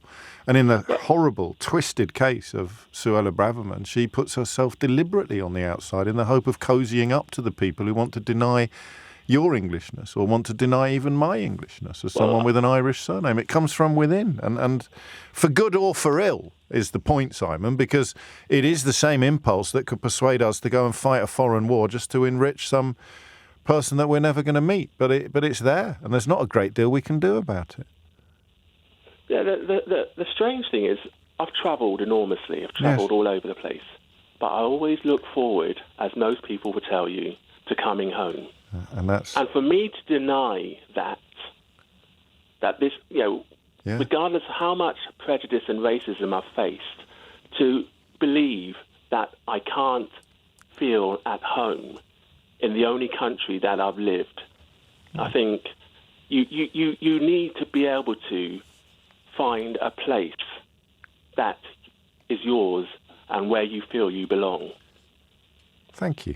That is such a perfect conclusion to this conversation, and it's done the lot today. It's been funny, it's been ridiculous, it's been silly, it's been serious, and now thanks to you it's also been beautiful. Thank you. Thank you. It's coming up to 11:59. A quick word from James, not me, a different one. He says, you have the best callers, James. I'll tell you what, James, you're absolutely right. Natasha Clark, LBC's political editor, is here. PMQs is on the way. I would cautiously suggest today's going to be quite easy to predict. Yeah, and it is easy to predict because I heard what you predicted earlier. So it's very easy. You can predict what I'm going to predict. Does that count? You can't necessarily predict what's going to come up. What if we both predict the same thing? Yeah, there's nothing wrong with that. Yeah, OK. Well, of course, I would expect, and everybody who I did speak to this morning does expect Kemi Badenoch to try and put the boot in on Keir Starmer over the Supreme Court ruling, which he will also trans expect. Rights, he will also which I'm sure he will be expecting. So I think that's going to come up. And we know that Keir Starmer has twisted himself quite a lot on the issue of trans rights. He used to say that trans women are women. He now no longer will say that. Number 10 Downing Street this week have been at pains to try and say that what Keir Starmer had said is the same as he's always thought, but that's just not the case, is it? We know that he's twisted his words a little bit. The 99.9% of women do not have penises line puts him in a... I would be amazed if Kemi Badenoch doesn't reach for that at some point. And not to defend Keir Starmer, but, he probably, if he had the...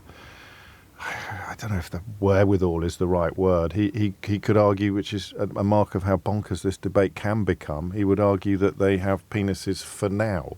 So at the moment of Do you think he would argue that? Yeah, of course I do, because that's what the entire transgender debate often boils down to. Oh, I didn't mean you, but I did mean you. But it's not going to save him any potential embarrassment today. She's going to think that this is an opportunity now, I think, to try and embarrass him by saying, which toilets do you think X should be using? Yes. What do you think should happen here? What should be happening in hospitals, prisons? What does this actual ruling mean for everyday people and for you and I? And obviously, Kemi Badenoch, we know that one of her stronger things to do is to highlight the division within the Labour Party, and she will be able to accurately do that today, because there is a lot of discontent, especially on the Labour backbenches at this motion, which came last week. And, we're hearing from MPs all week, including ministers, who are upset about this Supreme Court decision and are secretly talking about what they might be able to do about it. Which explains why it has gone to the Supreme Court, as opposed to being highlighted by governments. Not just this one, but 3 or 4 previous ones, of which Kemi Badenoch was, of course, a part. But I don't know how Starmer's going to play this. I am interested to find out.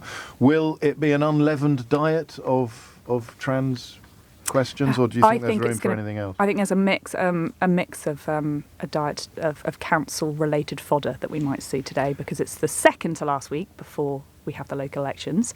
So maybe a bit of bins thrown in there. Birmingham bin strikes might come in. Council tax might come in. There's I feel like a sprinkling amongst the leavened dough. IMF? Yeah, and the economy is something that the Conservatives regularly try and pinch out of the government. So with the IMF forecasts yesterday, Rachel Reeves is, of course, in Washington today, trying to secure what she calls as an economic deal with the US. With a man who doesn't respect economic deals, it's a wonderful time to be alive. So is she going to be able to come back with anything, or is she going to come back empty-handed? The IMF gives room because the head pointed out that although the global picture has been painted by Trump's tariffs, there are specific issues to the United Kingdom that explain our downgrade. Yeah, definitely. Domestic policies, they specifically said, one of the IMF economists specifically wrote in that report that you're mentioning about some of the things. He doesn't specifically mention the budget, but I think that's the underlying accusation, is that more borrowing, raising taxes, potentially hasn't helped our growth forecasts at all. So I'm sure that'll be one that Kemi Badenoch will want to raise today, if she's going to raise it. And I think generally the economy has done quite well for her as a topic. It is something that you can say you came in promising growth and you've not delivered it. There's been some good news as well latterly, but the tariffs and other decisions, as you point out, are likely to undo it all. 2 minutes after 12, 3 minutes after 12, very nearly the time. This is the point in the week, of course, where I remind you that we will cross live to the House of Commons as soon as the Leader of the Opposition gets to her feet and starts flexing her rhetorical muscles. Dave's not impressed. He says it sounds like a PMQ's to miss.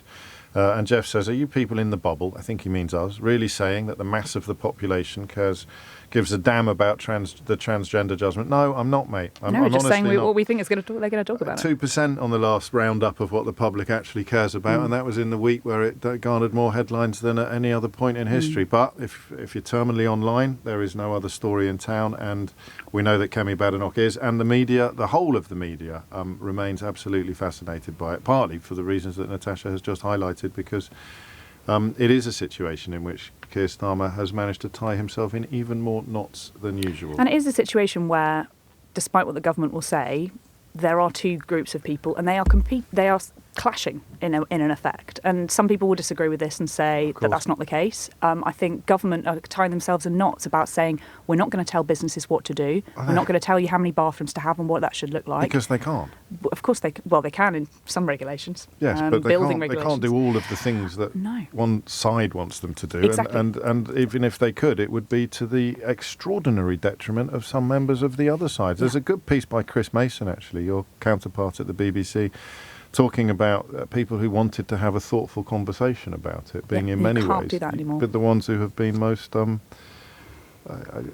stymied or most frustrated by the nature of the debate, to which I can heartily reply, damn right. We're still waiting. Who's she? I don't recognise her. 4 minutes after 12 is the time. PMQ's on the horizon. So, in no particular order, the Supreme Court ruling on biological women, the definition of a woman, a woman. I get a bit of Englishness, maybe. I don't see how. He'll just say, I hosted a lovely St George's reception yesterday. Well, they'll both do and he'll say, I would like to wish the House a very happy. We'll get that. I think we'll get IMF stuff from Badenoch. Yeah. I don't know. We'll probably get bits. So we'll go for the hat trick. Yeah, Trans, bins. Although we've obviously got, and maybe she'll save councils for next week. Okay. Because obviously we've got one more week to go. And afterwards, Natasha and I will pick over the bones, but here is the carcass. Mr. Speaker, can I also wish everyone a happy St. George's Day? And can I also associate myself with the remarks about the passing of His Holiness Pope Francis on Easter Monday? Being married to a Catholic, I know the profound loss for millions in Britain and across the world. Mr. Speaker, does the Prime Minister now accept that when he said that it was the law that trans women were women, he was wrong?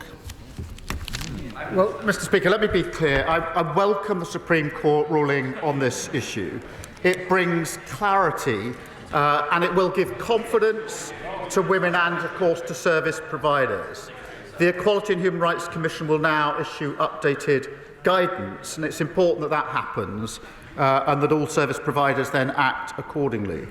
This government's approach and my approach has been as follows: to support and implement the Supreme Court ruling, and we will; to continue to protect single-sex spaces based on biological sex, and we will; but also to ensure that trans people are treated with respect, and we will; and to ensure that everybody is given dignity in their everyday lives. I do think this is the time now to lower the temperature, to move forward, and to conduct this debate with the care and compassion that it deserves. And I think that should unite the whole House. Mr. Speaker, he can't bring himself to admit that he was wrong. That was the question. But he spoke about respect and dignity and compassion and lowering the temperature. So will he now apologise to the member for Canterbury, the very brave member for Canterbury, for hounding her out of the Labour Party simply for telling the truth? Mr. Speaker, I've always approached this on the basis that we should treat everyone with dignity and respect, whatever their different views, and I'll continue to do so. And I'll tell you, Mr. Speaker, for why. Because when we lose sight of that approach and make this a political football, as happened in the past, then we end up with the spectacle of a decent man, and he was a decent man, the previous Prime Minister, diminishing himself at this dispatch box by making trans jokes whilst the mother of a murdered trans teenager watched from the public gallery just up there. That will never be my approach. My approach will be to support the ruling, to protect single-sex spaces and treat everybody with dignity and respect. And I believe there's a consensus in this House and the country for that approach. Mr. Speaker, there is no apology for the member for Canterbury. There is no taking of responsibility. He talks about political football. He practically kicked her out of his party. Constructive dismissal. Constructive dismissal. He talks about my predecessor. What about the abuse I faced from his MPs calling me a transphobe for supporting what the Supreme Court has now clarified in his words? And where was he? He hid for 6 days without commenting on the Supreme Court judgment. Why did it take him so long to respond? Isn't it because he was scared? Yes. Mr. Speaker, the only fiction here is the idea she delivered anything in office. She held the post of Minister for Women and Equalities for 2 years, and she did precisely nothing. She provided no clarity on the law, did nothing to improve women's lives, which got materially worse under her watch. They talk, for example, about hospitals and mixed-sex wards, uphill and down Dale. What happened in the last decade? The use of mixed-sex wards in our NHS rose by 2,000%. And there's a pattern of behaviour here. Women and Equalities Minister failed to do anything for women. The Trade Minister, who failed to get a trade deal with the US. The Business Minister, who failed to get a deal with British Steel. She's a spectator, not a leader. Mr. Speaker, I will tell him what I did. I stopped the gender... I will. Yes. When his Labour leader in Scotland was whipping his MSPs to get male rapists into women's prisons, I stopped that gender recognition bill. I helped commission the CAS review. I replaced the guidance on single-sex toilets. I made sure that the puberty blockers issue was resolved while he was sitting there cheering on the ideology that was taking away safe spaces. And when the Prime Minister stayed silent last week, presumably waiting for what Morgan McSweeney thinks, on his WhatsApp groups, some of his closest ministers were plotting to overturn the Supreme Court decision. Labour MP after Labour MP stood up yesterday and challenged the ruling. How can we take his government seriously on this? Well, I think the WhatsApp group you should be worried about is the one of his shadow Justice Secretary. And Mr. Speaker, the mask has slipped just 1 week before the elections because the shadow Justice Secretary is not here. A man who's doing everything he can to replace her.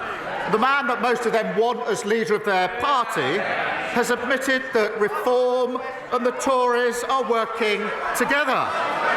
He said, I want this fight to be united. He said he's determined to bring this coalition, he calls it, together one way or another. Well, I think we know what that means. Every Tory voter is appalled at the thought of paying for the NHS. Every Reform voter who hates what the Tories did the last 14 years, they're not Conservatives, they're a con. Who's playing political football now? He's got no answers, Mr. Speaker. He's got no answers. Yesterday, Labour MP after Labour MP challenged the ruling. He should be more worried about his backbenchers than my frontbenchers. His Labour ministers called the chair of the Equality and Human Rights Commission appalling. Baroness Faulkner's role is critical to enforcing the court's judgment. She has had to put up with relentless abuse, not just from his front bench, but from activists and ideologues. Reappointing her will be a clear sign that he is taking this issue seriously. So will he commit to reappointing Baroness Faulkner when her term expires this year? Well, Mr. Speaker, I've always said the debate should be conducted properly on the principles of debate. I've said it many, many times. But I would remind the Leader of the Opposition that when they were in government, violence against women and girls reached record highs, rape prosecutions fell to record lows, and millions of women were left stuck on NHS waiting lists, unable to get the health care that they needed. Under this Labour government, NHS waiting lists down by more than 200,000, domestic abuse specialists in 999 control rooms. We've strengthened access to maternity pay, something she calls excessive. She talks about political footballs, but a coalition between Reform and the Tories being formed behind her back. We know what that means when the Shadow Justice Secretary and the member for Clacton cook up their joint manifesto. NHS charging a pro-Russia foreign policy, enter workers' rights. Just as the Love government lost control of the economy, the borders and health, in 6 short months, she's lost control of her party. Mr. Speaker, he's clearly so uncomfortable talking about this subject. Yes. This is a choice between a Conservative Party that stood up for common sense and a Labour Party that bent the knee to every passing fad. This is a question about moral courage, Mr. Speaker, about doing the right thing even when it is difficult. And the truth is, he doesn't have the balls. The Prime Minister only tells people what they want to hear. He only tells people what they want to hear. He is a weather vane who twists in the wind. He cheered an ideology that denied safe spaces to women and girls because he thought it was cool to do so. He hounded a brave female MP out of his party for telling the truth he accepts now. And now he is hiding behind the Supreme Court judgment. And isn't that because he doesn't know what he actually believes? I can only assume that sounded better when she did it in the mirror earlier on. But the truth is, it doesn't really matter what the Leader of the Opposition says, because nobody believes, none of them, that she's going to lead them into the next election anyway. It's going to be the Shadow Justice Secretary. He's away plotting, that's why he's not here today, Mr. Speaker. And the member for Clacton fighting over the bones of the Tory party. And they think Reform are going to give them their votes without changing their policy. Absolutely no way. The member for Clacton's going to do what he always does, eat the Tory party for breakfast. Thank you, Mr. Speaker, and can I wish you and the House a happy St George's Day as well. I recently had the pleasure to visit the National Gas Operations in Peterborough, where the company was announcing a £350 million investment in the UK, including 100 new jobs at least in my constituency. This investment will make Peterborough the centre of the nation's core gas and hydrogen network. But one of the big challenges that infrastructure projects like this face is the lack of available skills and training for young people. So can I ask the Prime Minister what more he can do to boost apprenticeships in places like mine and ensure we create the opportunities this country so desperately needs?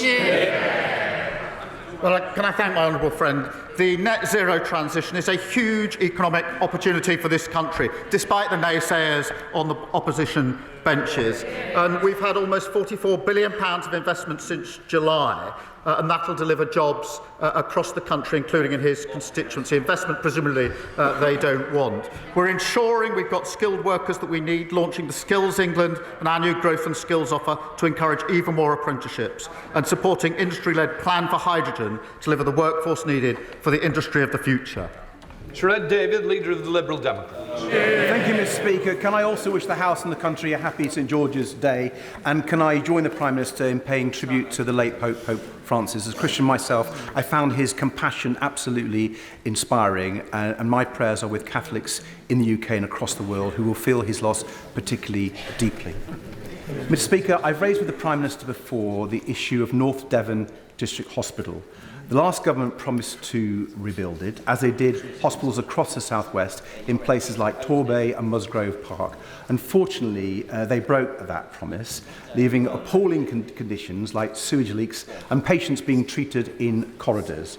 So will the Prime Minister reconsider his decision to further delay the construction of new hospitals and ask his MPs to vote for our motion today for new hospitals? Mr. Speaker, the previous programme, the party opposite, was undeliverable and unaffordable, as I think he knows and accepts. We put the new hospital programme on a sustainable footing with a timeline that can be met.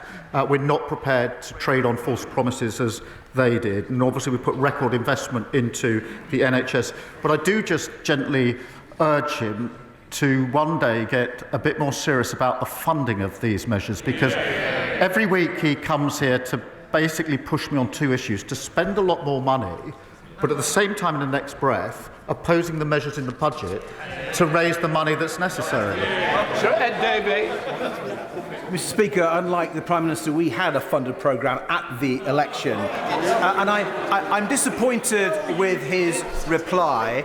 And I hope he'll actually visit some of these hospitals to see the urgent need for rebuilding.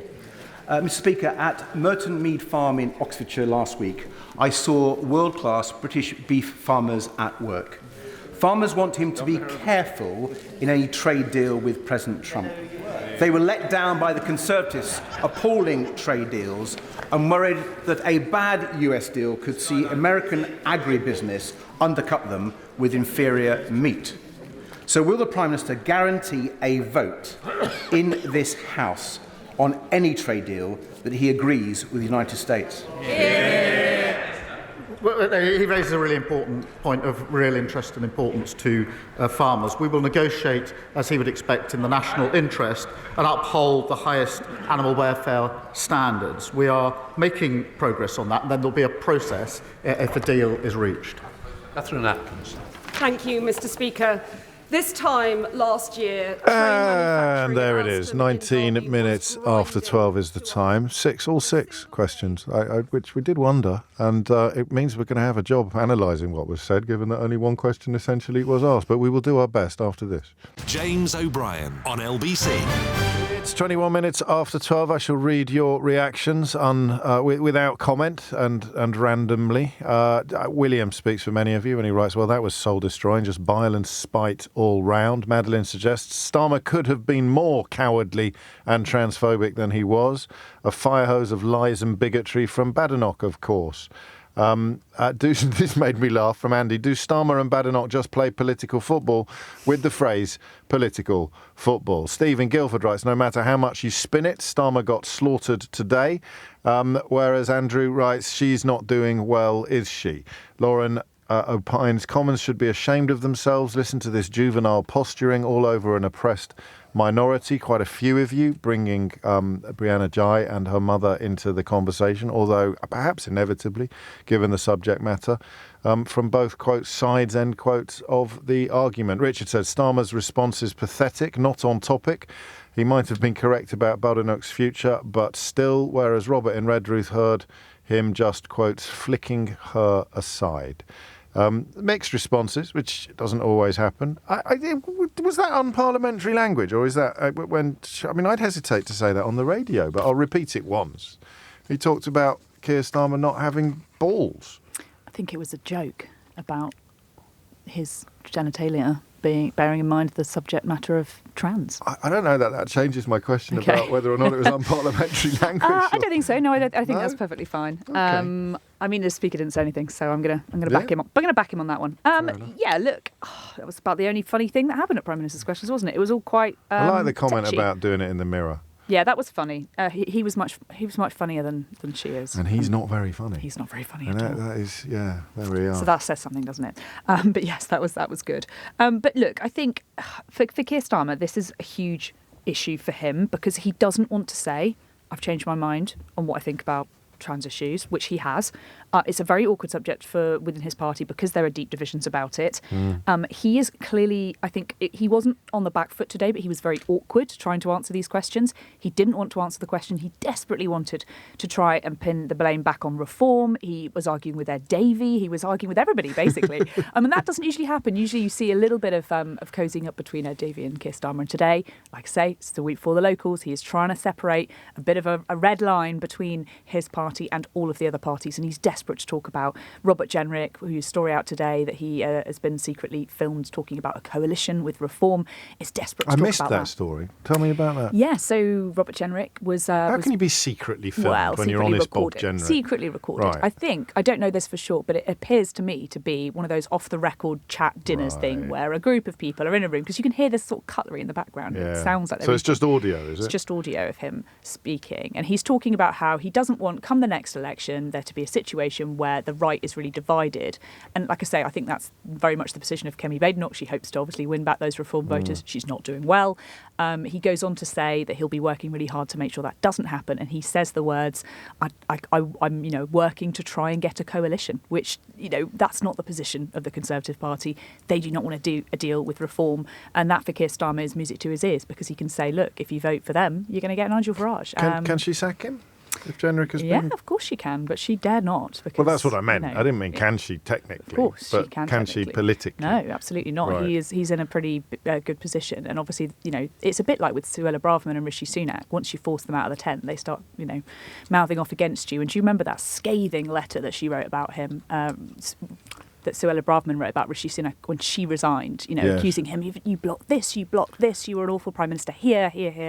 And, Kemi Badenoch does not want Robert Jenrick to go off and do that, I think, because she's being pressured from him on the right of her party. And if there is another leadership contest, I think he will be in with a good fighting chance, I think. And what you've reminded me of, whose book was it in? When he put it on speakerphone, Rishi Sunak sacked her over the phone, and then he put it on speaker. So that, yes, not was that in? Was it the chief whip, the former chief? It may whip? have been, yeah. Yes, that sounds about right. It might have been Simon Hart's book. And if you thought the letter was unhinged, apparently the actual phone call was a lot worse. Screaming down the phone at the Prime Minister from, of course, the woman who self-identifies as not English.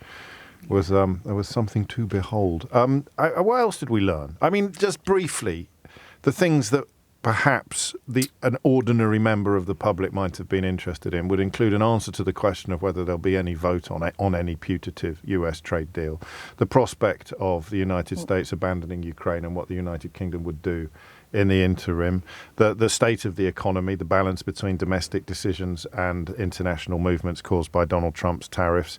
I mean, I could go on, and for many people, not for everybody, but for many people, it will be just completely baffling as to why the leader of the opposition considered the only issue in town to be this court ruling. Did we learn anything? No, not a lot. To be honest with you, there wasn't a lot of news here. Keir Starmer on a vote on a trade deal says there will be a process if a deal is reached. Right. Does that say there is? It's almost saying there's going to be a vote, but I don't think they've completely promised to hold a vote yet on any particular trade deal, which is understandable. In terms of any actual news, he did not commit publicly to giving Baroness Faulkner, who's the chair of the HRC, another term in office. I'm not even sure. Does he have the power to do so? Does she want another term? Does she want another term? Kemi Badenoch would have established this before asking the question. You'd like to hope so, but you never know. Right. You never know. But yes, Baroness Faulkner, she chairs the Equalities and Human Rights Commission. Don't know if she wants another term on that, but Number 10 did back her earlier this week. So, if she wants another term, I think she's welcome to it. But yeah, I think, look, we didn't learn a lot that we didn't already know, I think, from this Prime Minister's questions. I do think that Keir Starmer, you might disagree with me on this one, just by saying, actually, I think we need to lower the temperature, I think we need to calm down, I think we need to I don't think that's going to get him out of answering some of these awkward questions by saying, actually, I want to be respectful about it. You can be respectful in the debate, but also tell us what you think. And actually, I think today he came across as quite evasive. And while his tone is very respectful, and I think that this debate, everybody around the table could be a bit more respectful in this debate about trans issues, I don't think the Prime Minister is going to be able to say, actually, you know what, you're trying to make a political football out of this. No, absolutely not. All sides. And this is so he can be right and wrong at the same time. It's an inherently political topic. Yes. And actually, I fundamentally disagree with anybody who says any issue isn't political. Every issue is political. Of course it is. And this issue, what does it mean for the people on the street? Yes, okay, fine. There's a small percentage of the population, but actually it has fundamental impacts on people's everyday life. Like I say, which bathroom are you going to go in? Hospitals, single-sex spaces. All of these things, I do think, have an impact on people's lives.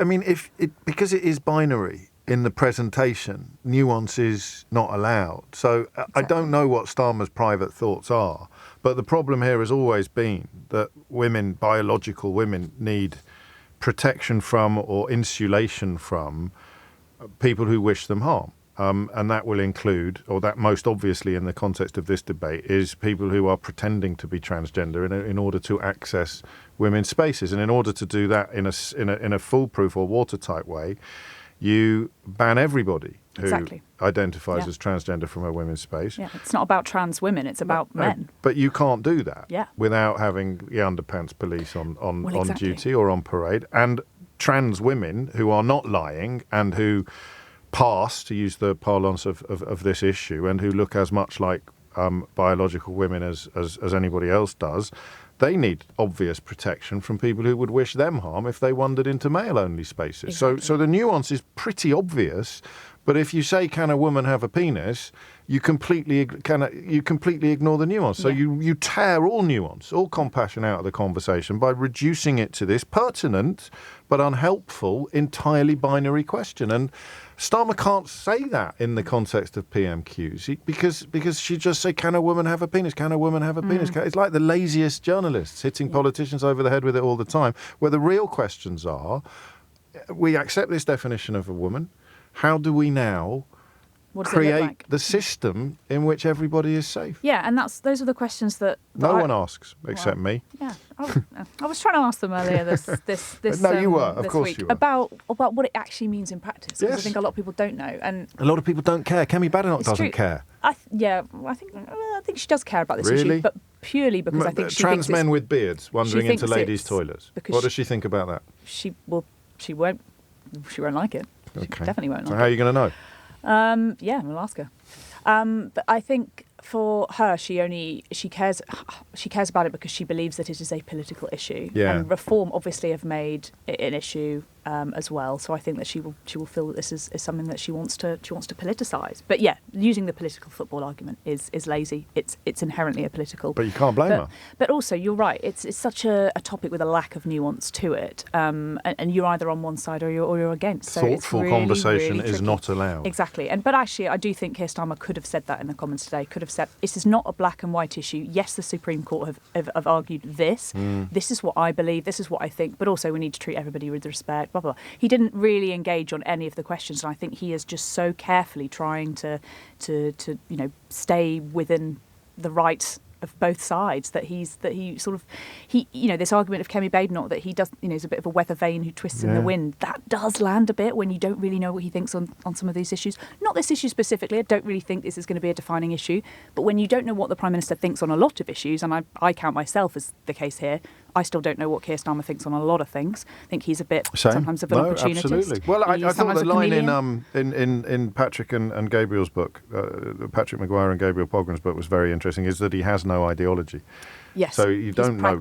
Yeah, he's a problem solver. I'll tell you what he is. He's a toolmaker's son. He turns up with his box of tools and tries to fix things. So I don't know. Anyway, it was exactly as you predicted. So top of the class for Natasha. Just a quick word on what the ruling actually says, which James reminds us of. It is not the role of the court to adjudicate on the arguments in the public domain on the meaning of gender or sex, nor is it to define the meaning of the word woman, other than when it is used in the provisions of the Equality Act 2010. That's sort of a helpful reminder. Yes, but then also those words then get used in legislation, which then means, what does that mean for building regulations? What does that mean for hospitals? Those words and the specific definition of those words will then go on into every part of our law. So it's not quite black and white. Nothing is. And it never will be.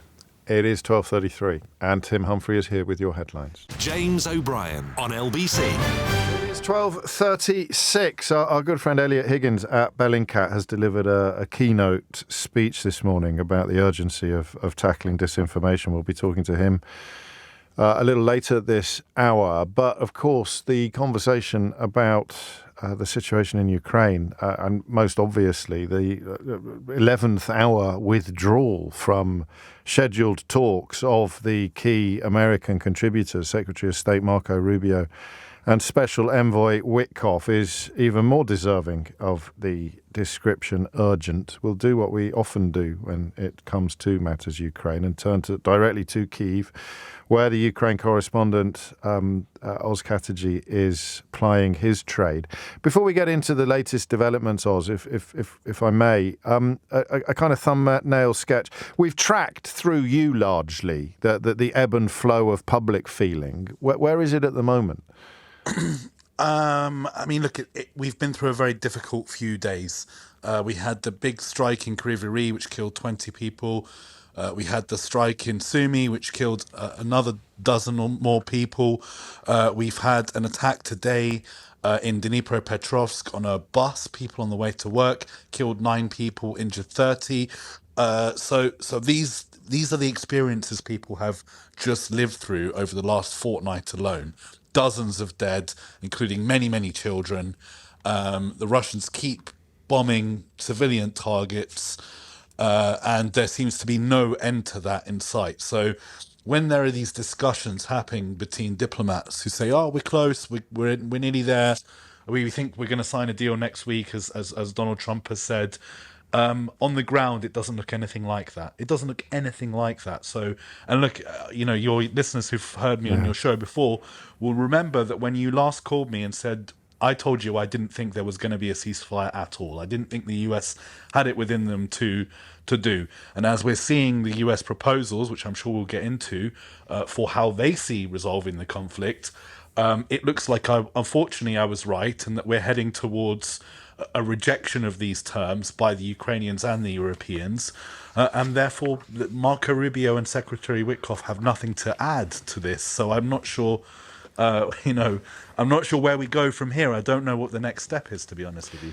And I mean, it's not even an elephant in the room because everybody acknowledges its existence. That nothing that Donald Trump has done since getting into the White House is going to have caused Vladimir Putin the vaguest discomfort or the slightest discomfort. Have Ukrainians processed the abandonment or potential imminent abandonment? Because it would have felt unthinkable 6 months ago. I think they have very much. I think from the moment that the White House spat, the Oval Office spat happened, and the US then withheld intelligence sharing and aid that had been approved by the previous administration, that really they had no right to hold. This was congressionally approved aid.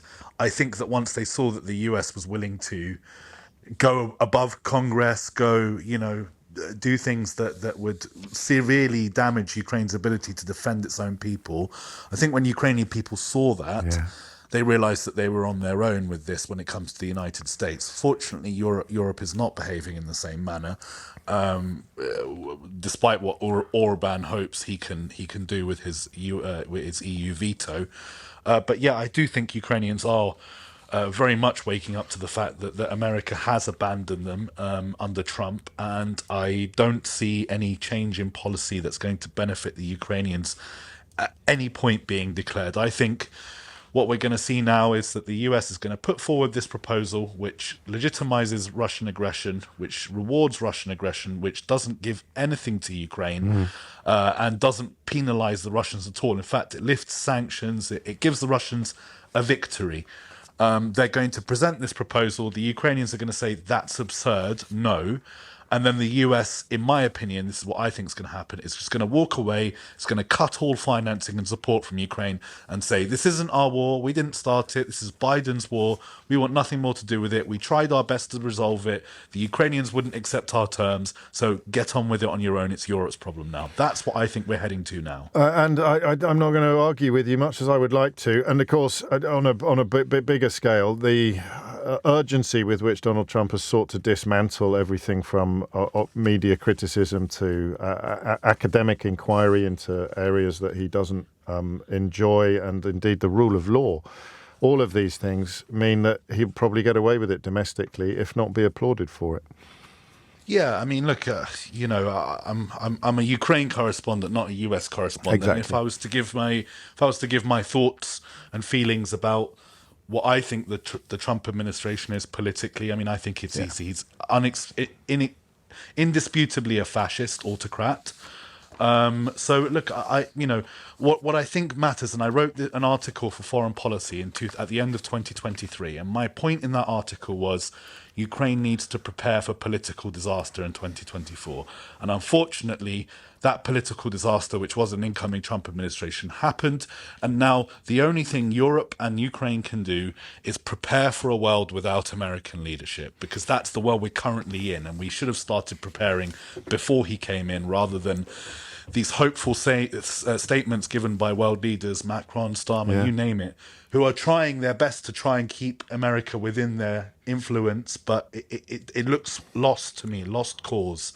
So I would recommend the Europeans get serious about supporting Ukraine on their own, because that's the only way that we can move forward from this situation. And you don't feel that they are?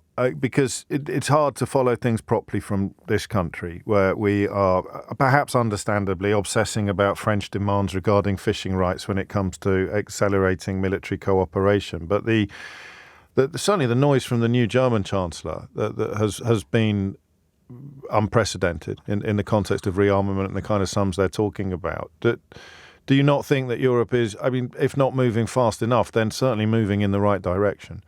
Yes, I would concede that I think Europe is moving in the right direction. The problem is that I don't think it's moving fast enough. And, as I said, in 2022, we need to start opening ammunition factories. We need to start moving to a war footing, because that's what Russia's been on for 3 years, on a war footing. Europe is still in peacetime thinking. And it's that peacetime thinking that's costing Ukrainian lives.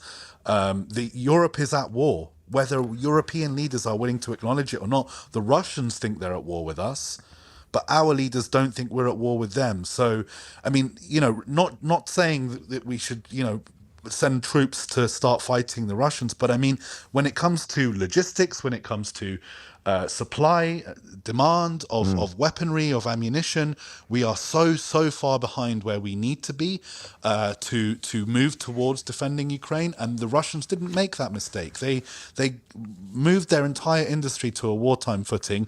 And until Europe moves into that space, I think there's going to be more bad news for Ukraine on the horizon until we reach a point where Europe can really stand on its own here. Or until Putin prevails? I don't see that happening. And the reason I don't see that happening is it's very difficult. The Russians are now, they're snatching victory from the jaws of defeat. They are being given an opportunity by the US to hold on to land that they have been unable to hold on their own. Militarily. Yes. The talk of them taking Zaporizhia or Kharkiv, or they have proven, they've tried to do it That's time such and a good time point. again, and have failed to do it. And the Russians' failure to break through is now being rewarded by the United States. It says, okay, you can have all of this. Don't worry about it. Let's just pause the war on these front lines. And the biggest problem with that, let's say Ukraine was in a position where they have no right to argue anymore. They've got no energy left. They have to surrender their territory. Let's say even if this situation in Trump's head happens and the Ukrainians give all that territory, Trump is still very forcefully saying there will be no security guarantees in place for Russia, and he thinks he's the reason that Russia isn't doing things to Ukraine. If he goes, let's just pretend that everything Trump says is correct. The Ukrainians will accept this defeat agreement and that there won't be any further incursions because Putin respects Trump. Trump leaves at the end of 2029. Russia's had 4 years to prepare for more war. Do you think Russia will invade again?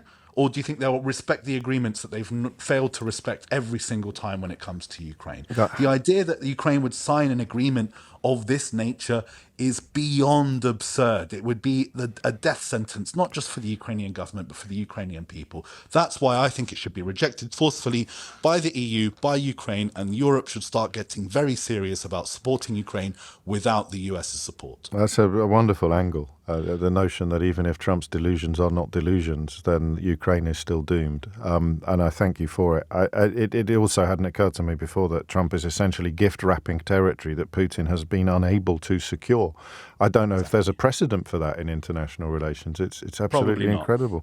Final question, and I'm going to tempt you into the realms of personal opinion or speculation, so don't feel obliged to answer it. How do you personally account for Donald Trump's willingness to upset, to outrage, to disgust almost every single person on the planet except Vladimir Putin?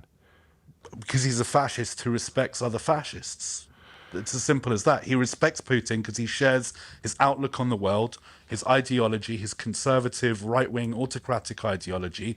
Donald Trump doesn't believe in democracy or the rule of law. He believes in the rule of Donald Trump, and that people have to show loyalty and fealty and respect to Donald Trump at all times, no matter what. That's the only way that he thinks. He thinks the same way as Putin. He probably looks at Putin gunning down journalists on the streets of Moscow and wishes, why can't I do that in America? I should be able to, gun down Rachel Maddow from NBC or whoever's criticised me on this morning television shows. That's the way he views the world. So of course he sees Putin as a natural ally, and he sees actual allies, Trudeau in Canada, Macron, Starmer, whoever. He sees these people as his rivals, and he sees Putin as his ally. Okay, maybe he sees Xi Jinping as a rival, but as a rival dictator, not as a kind of equal, an opposite force, as opposed to just weaker territories, weaker characters waiting to be subsumed or attacked. I don't know if thank you is quite the right word, Oz. Let me read you what Darren said. He wrote, "What a brilliant correspondent this chap is. I didn't catch his name, my apologies, so I'll fill that gap in for you. It is Oz Chatterjee speaking to us live from Kyiv, where he continues to do a sterling job of keeping us informed of events in Ukraine and beyond. Oz, stay safe, and we'll speak soon. The time now is 12:48. James O'Brien on LBC. It's 12:51. You, as with Oz Chatterjee, actually, Elliot Higgins is a voice you know quite well from his contributions to this programme, and not unlike Oz Chatterjee, he keeps getting proved right about things, despite almost certainly not wanting to be. It was this morning that he gave a keynote speech on the global nature of information disorder at the Cambridge Disinformation Summit. He's written and spoken a lot about what he calls disordered discourse and the impact it is having on public conversation and, of course, politics. What is the difference, if I may, Elliot, to begin, the founder and creative director of Bellingcat, of course, the difference between disordered discourse and our sort of traditional understanding of what misinformation, for example, means?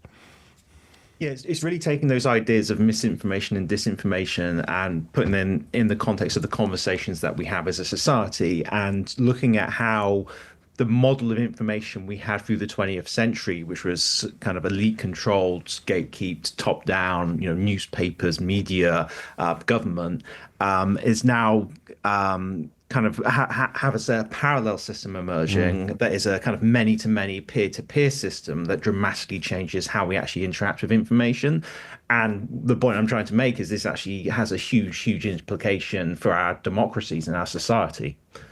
There's a pivot point, isn't there, between thinking this was all tinfoil hat nonsense and us grown-ups working in traditional media have absolutely nothing to worry about, and then realising that significant swathes of populations were believing things that were demonstrably untrue coming via the channels that you described. So elite-controlled gatekeepers can sound like a pejorative, and traditional media, of course, has plenty to be ashamed of historically. But it's also a battle between observable reality and alternative facts.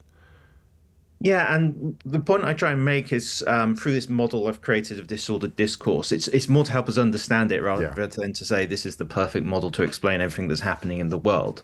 But the way I break it down is that we have 4 dimensions to it. One are the elements, and these are kind of the raw materials of disordered discourse. So that's disinformation, which is false information that's shared with the intent to harm or mislead. Then there's misinformation, which is false information that isn't shared. It's shared by people who believe it's true.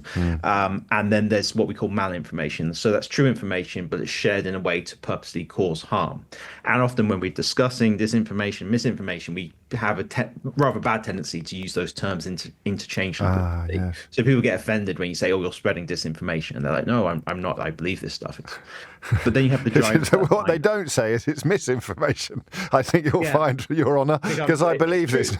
Yes, of course. To them, it is true because they believe it. Exactly that. Participation in discourse that reinforces that. I then have another dimension, which are these drivers. Often, I think, unfortunately, the counter disinformation community focuses a bit too much on, Russia being the bad guy behind, tricking people into believing stuff that's isn't true. But there's a whole multitude of different drivers that lead people to share this information. It's their own personal political beliefs and biases. It may be something like, trying to engage the algorithm so they can monetize content that they're sharing online. It can be just their kind of social biases. It can just be, based off past trauma and events. But what happens is because of that, people, choose to share stuff either because they know it's untrue and they have an agenda, or because they believe it's true and they think they're trying to, help move the discourse forwards and share the truth. And go on, sorry. Go on. And then within that, the next layer is kind of the agents. And this is another thing where we focus so much on outside actors. Oh, it's the Russian government. It's, Russia today who are, falling out people. But really you have at the heart of this true believers, people who really, really believe this stuff. And they're the ones who actually act as the real engines who kind of drive this stuff forwards, because they build whole communities, discourse around false information, because to them it feels that it's true, that it seems to them that, they've got all these people with PhDs and, people with websites and YouTube channels who are telling them that this is true, and it creates this information environment. And unfortunately, it creates a kind of fragmentation in our understanding of the world, that everyone has their own version of reality. And this, I think, is really fundamentally undermines how our entire democratic process works, because even if we disagree with things in a democratic process, we are supposed to be able to discuss them and debate them. But what starts happening is disagreement becomes a form of kind of betrayal and an attack on your beliefs, and they attack you back. And I think the best way to understand this is to kind of look over to the US and see what's happening with the Trump administration, and how you're having people like RFK Jr. and Tulsi Gabbard and all these other people joining who have really been considered conspiracy theorists in the past, but are now part of these institutions. It's pretty chilling. You have a prescription for pushing back. Well, I think one thing we really need to understand is, because the way we encounter information has changed so fundamentally, we need to, adjust society around that. So if you think in the past, we got our information from the newspaper, the TV news, and then the internet came along, and we had, into the 2000s, fixed points of access until we had the smartphone technology that connected us constantly online, and social media that kind of gave these algorithmic rewards to engage. But the thing is, in that old model, the people who kind of told you stuff, that kind of elite media control, didn't expect feedback in a sense, in that kind of immediate way that social media allows. And because social media now allows us all to kind of participate in this discourse, it allows us to kind of create information environments that, just become increasingly splintered. And really, for me, it's fundamentally about education. Right. If we have in the old system, you wanted to influence the discourse, you had to have a specific kind of job, a journalist, someone in government, whatever that may be. That meant you had to have a certain career path, which meant you had to have a certain education. So there's a path towards that. Now you have a 13-year-old pick up a smartphone, start scrolling through social media. Their interactions with that, even looking at a post for a few seconds, informs the algorithm that this is what other 13-year-olds want. And the problem is, if we aren't teaching critical thinking skills to young people to make decisions about what is good content, what is true content, and what's valuable content, that is informing an algorithm that says all 13-year-olds want this content. And that, I think, is really, really dangerous if we don't start thinking fundamentally about how we approach education, not just in terms of wagging your finger at young people and saying, don't fall for fake news, but if you encounter information, how do you actually assess that information? And I think we've kind of really failed as, in the education to do that in a systematic way. And as you've alluded to as well, of course, some generations are arguably already lost. It's only the next generations that you can address by adopting the tactics you describe. I'm almost out of time, but I just feel the need to tell you something, Elliot, almost as if you're my father confessor. So I'm sitting in the canteen at a Crown Court in West London just two months ago, and a middle class, outwardly very educated and respectable woman is sitting at the next table talking to her fellow jurors. And she passes her phone around the table to explain to them how she is certain that Michelle Obama is a man and that Volodymyr Zelensky has spent significant amounts of the aid sent to Ukraine on 3 mega yachts, 3 of the biggest yachts in the world. What would you have done in that situation personally? I mean, it's hard to engage with that without picking a fight. And I think another thing we have to recognize that it's not just about, undereducated people. No, absolutely not. There's literal, rocket scientists and Pulitzer Prize winning journalists who fall into this same trap. I know specific examples of this. I won't name them. Okay. But this happens, and we can't just be kind of snobbish about it. No, you're damn right. Elliot Higgins, founder of Bellingcat, about which you can find out a lot more by simply Googling Bellingcat, actually, but you'll probably be aware of him first coming to prominence when they solved and reported on the downing of that MH17 flight back in 2014. They have gone from strength to strength since then, so much so that they actually get a mention in the novel that I'm reading at the moment, A Spy at War by Charles Beaumont, which I continue to recommend and will do so until I actually finish the thing. I got a bit distracted by my raised beds this weekend. It's 1:00. If you missed any of today's show, you can listen back on Catch Up on Global Player, where you can also pause and rewind live radio, as well as listen to a range of podcasts, including James O'Brien Daily, the best bits of my show in 60 minutes every day. Download it now for free from your app store or head to globalplayer.com. Tom Swarbrick will be with you at 4, but Sheila Fogarty is with you now. James O'Brien on LBC.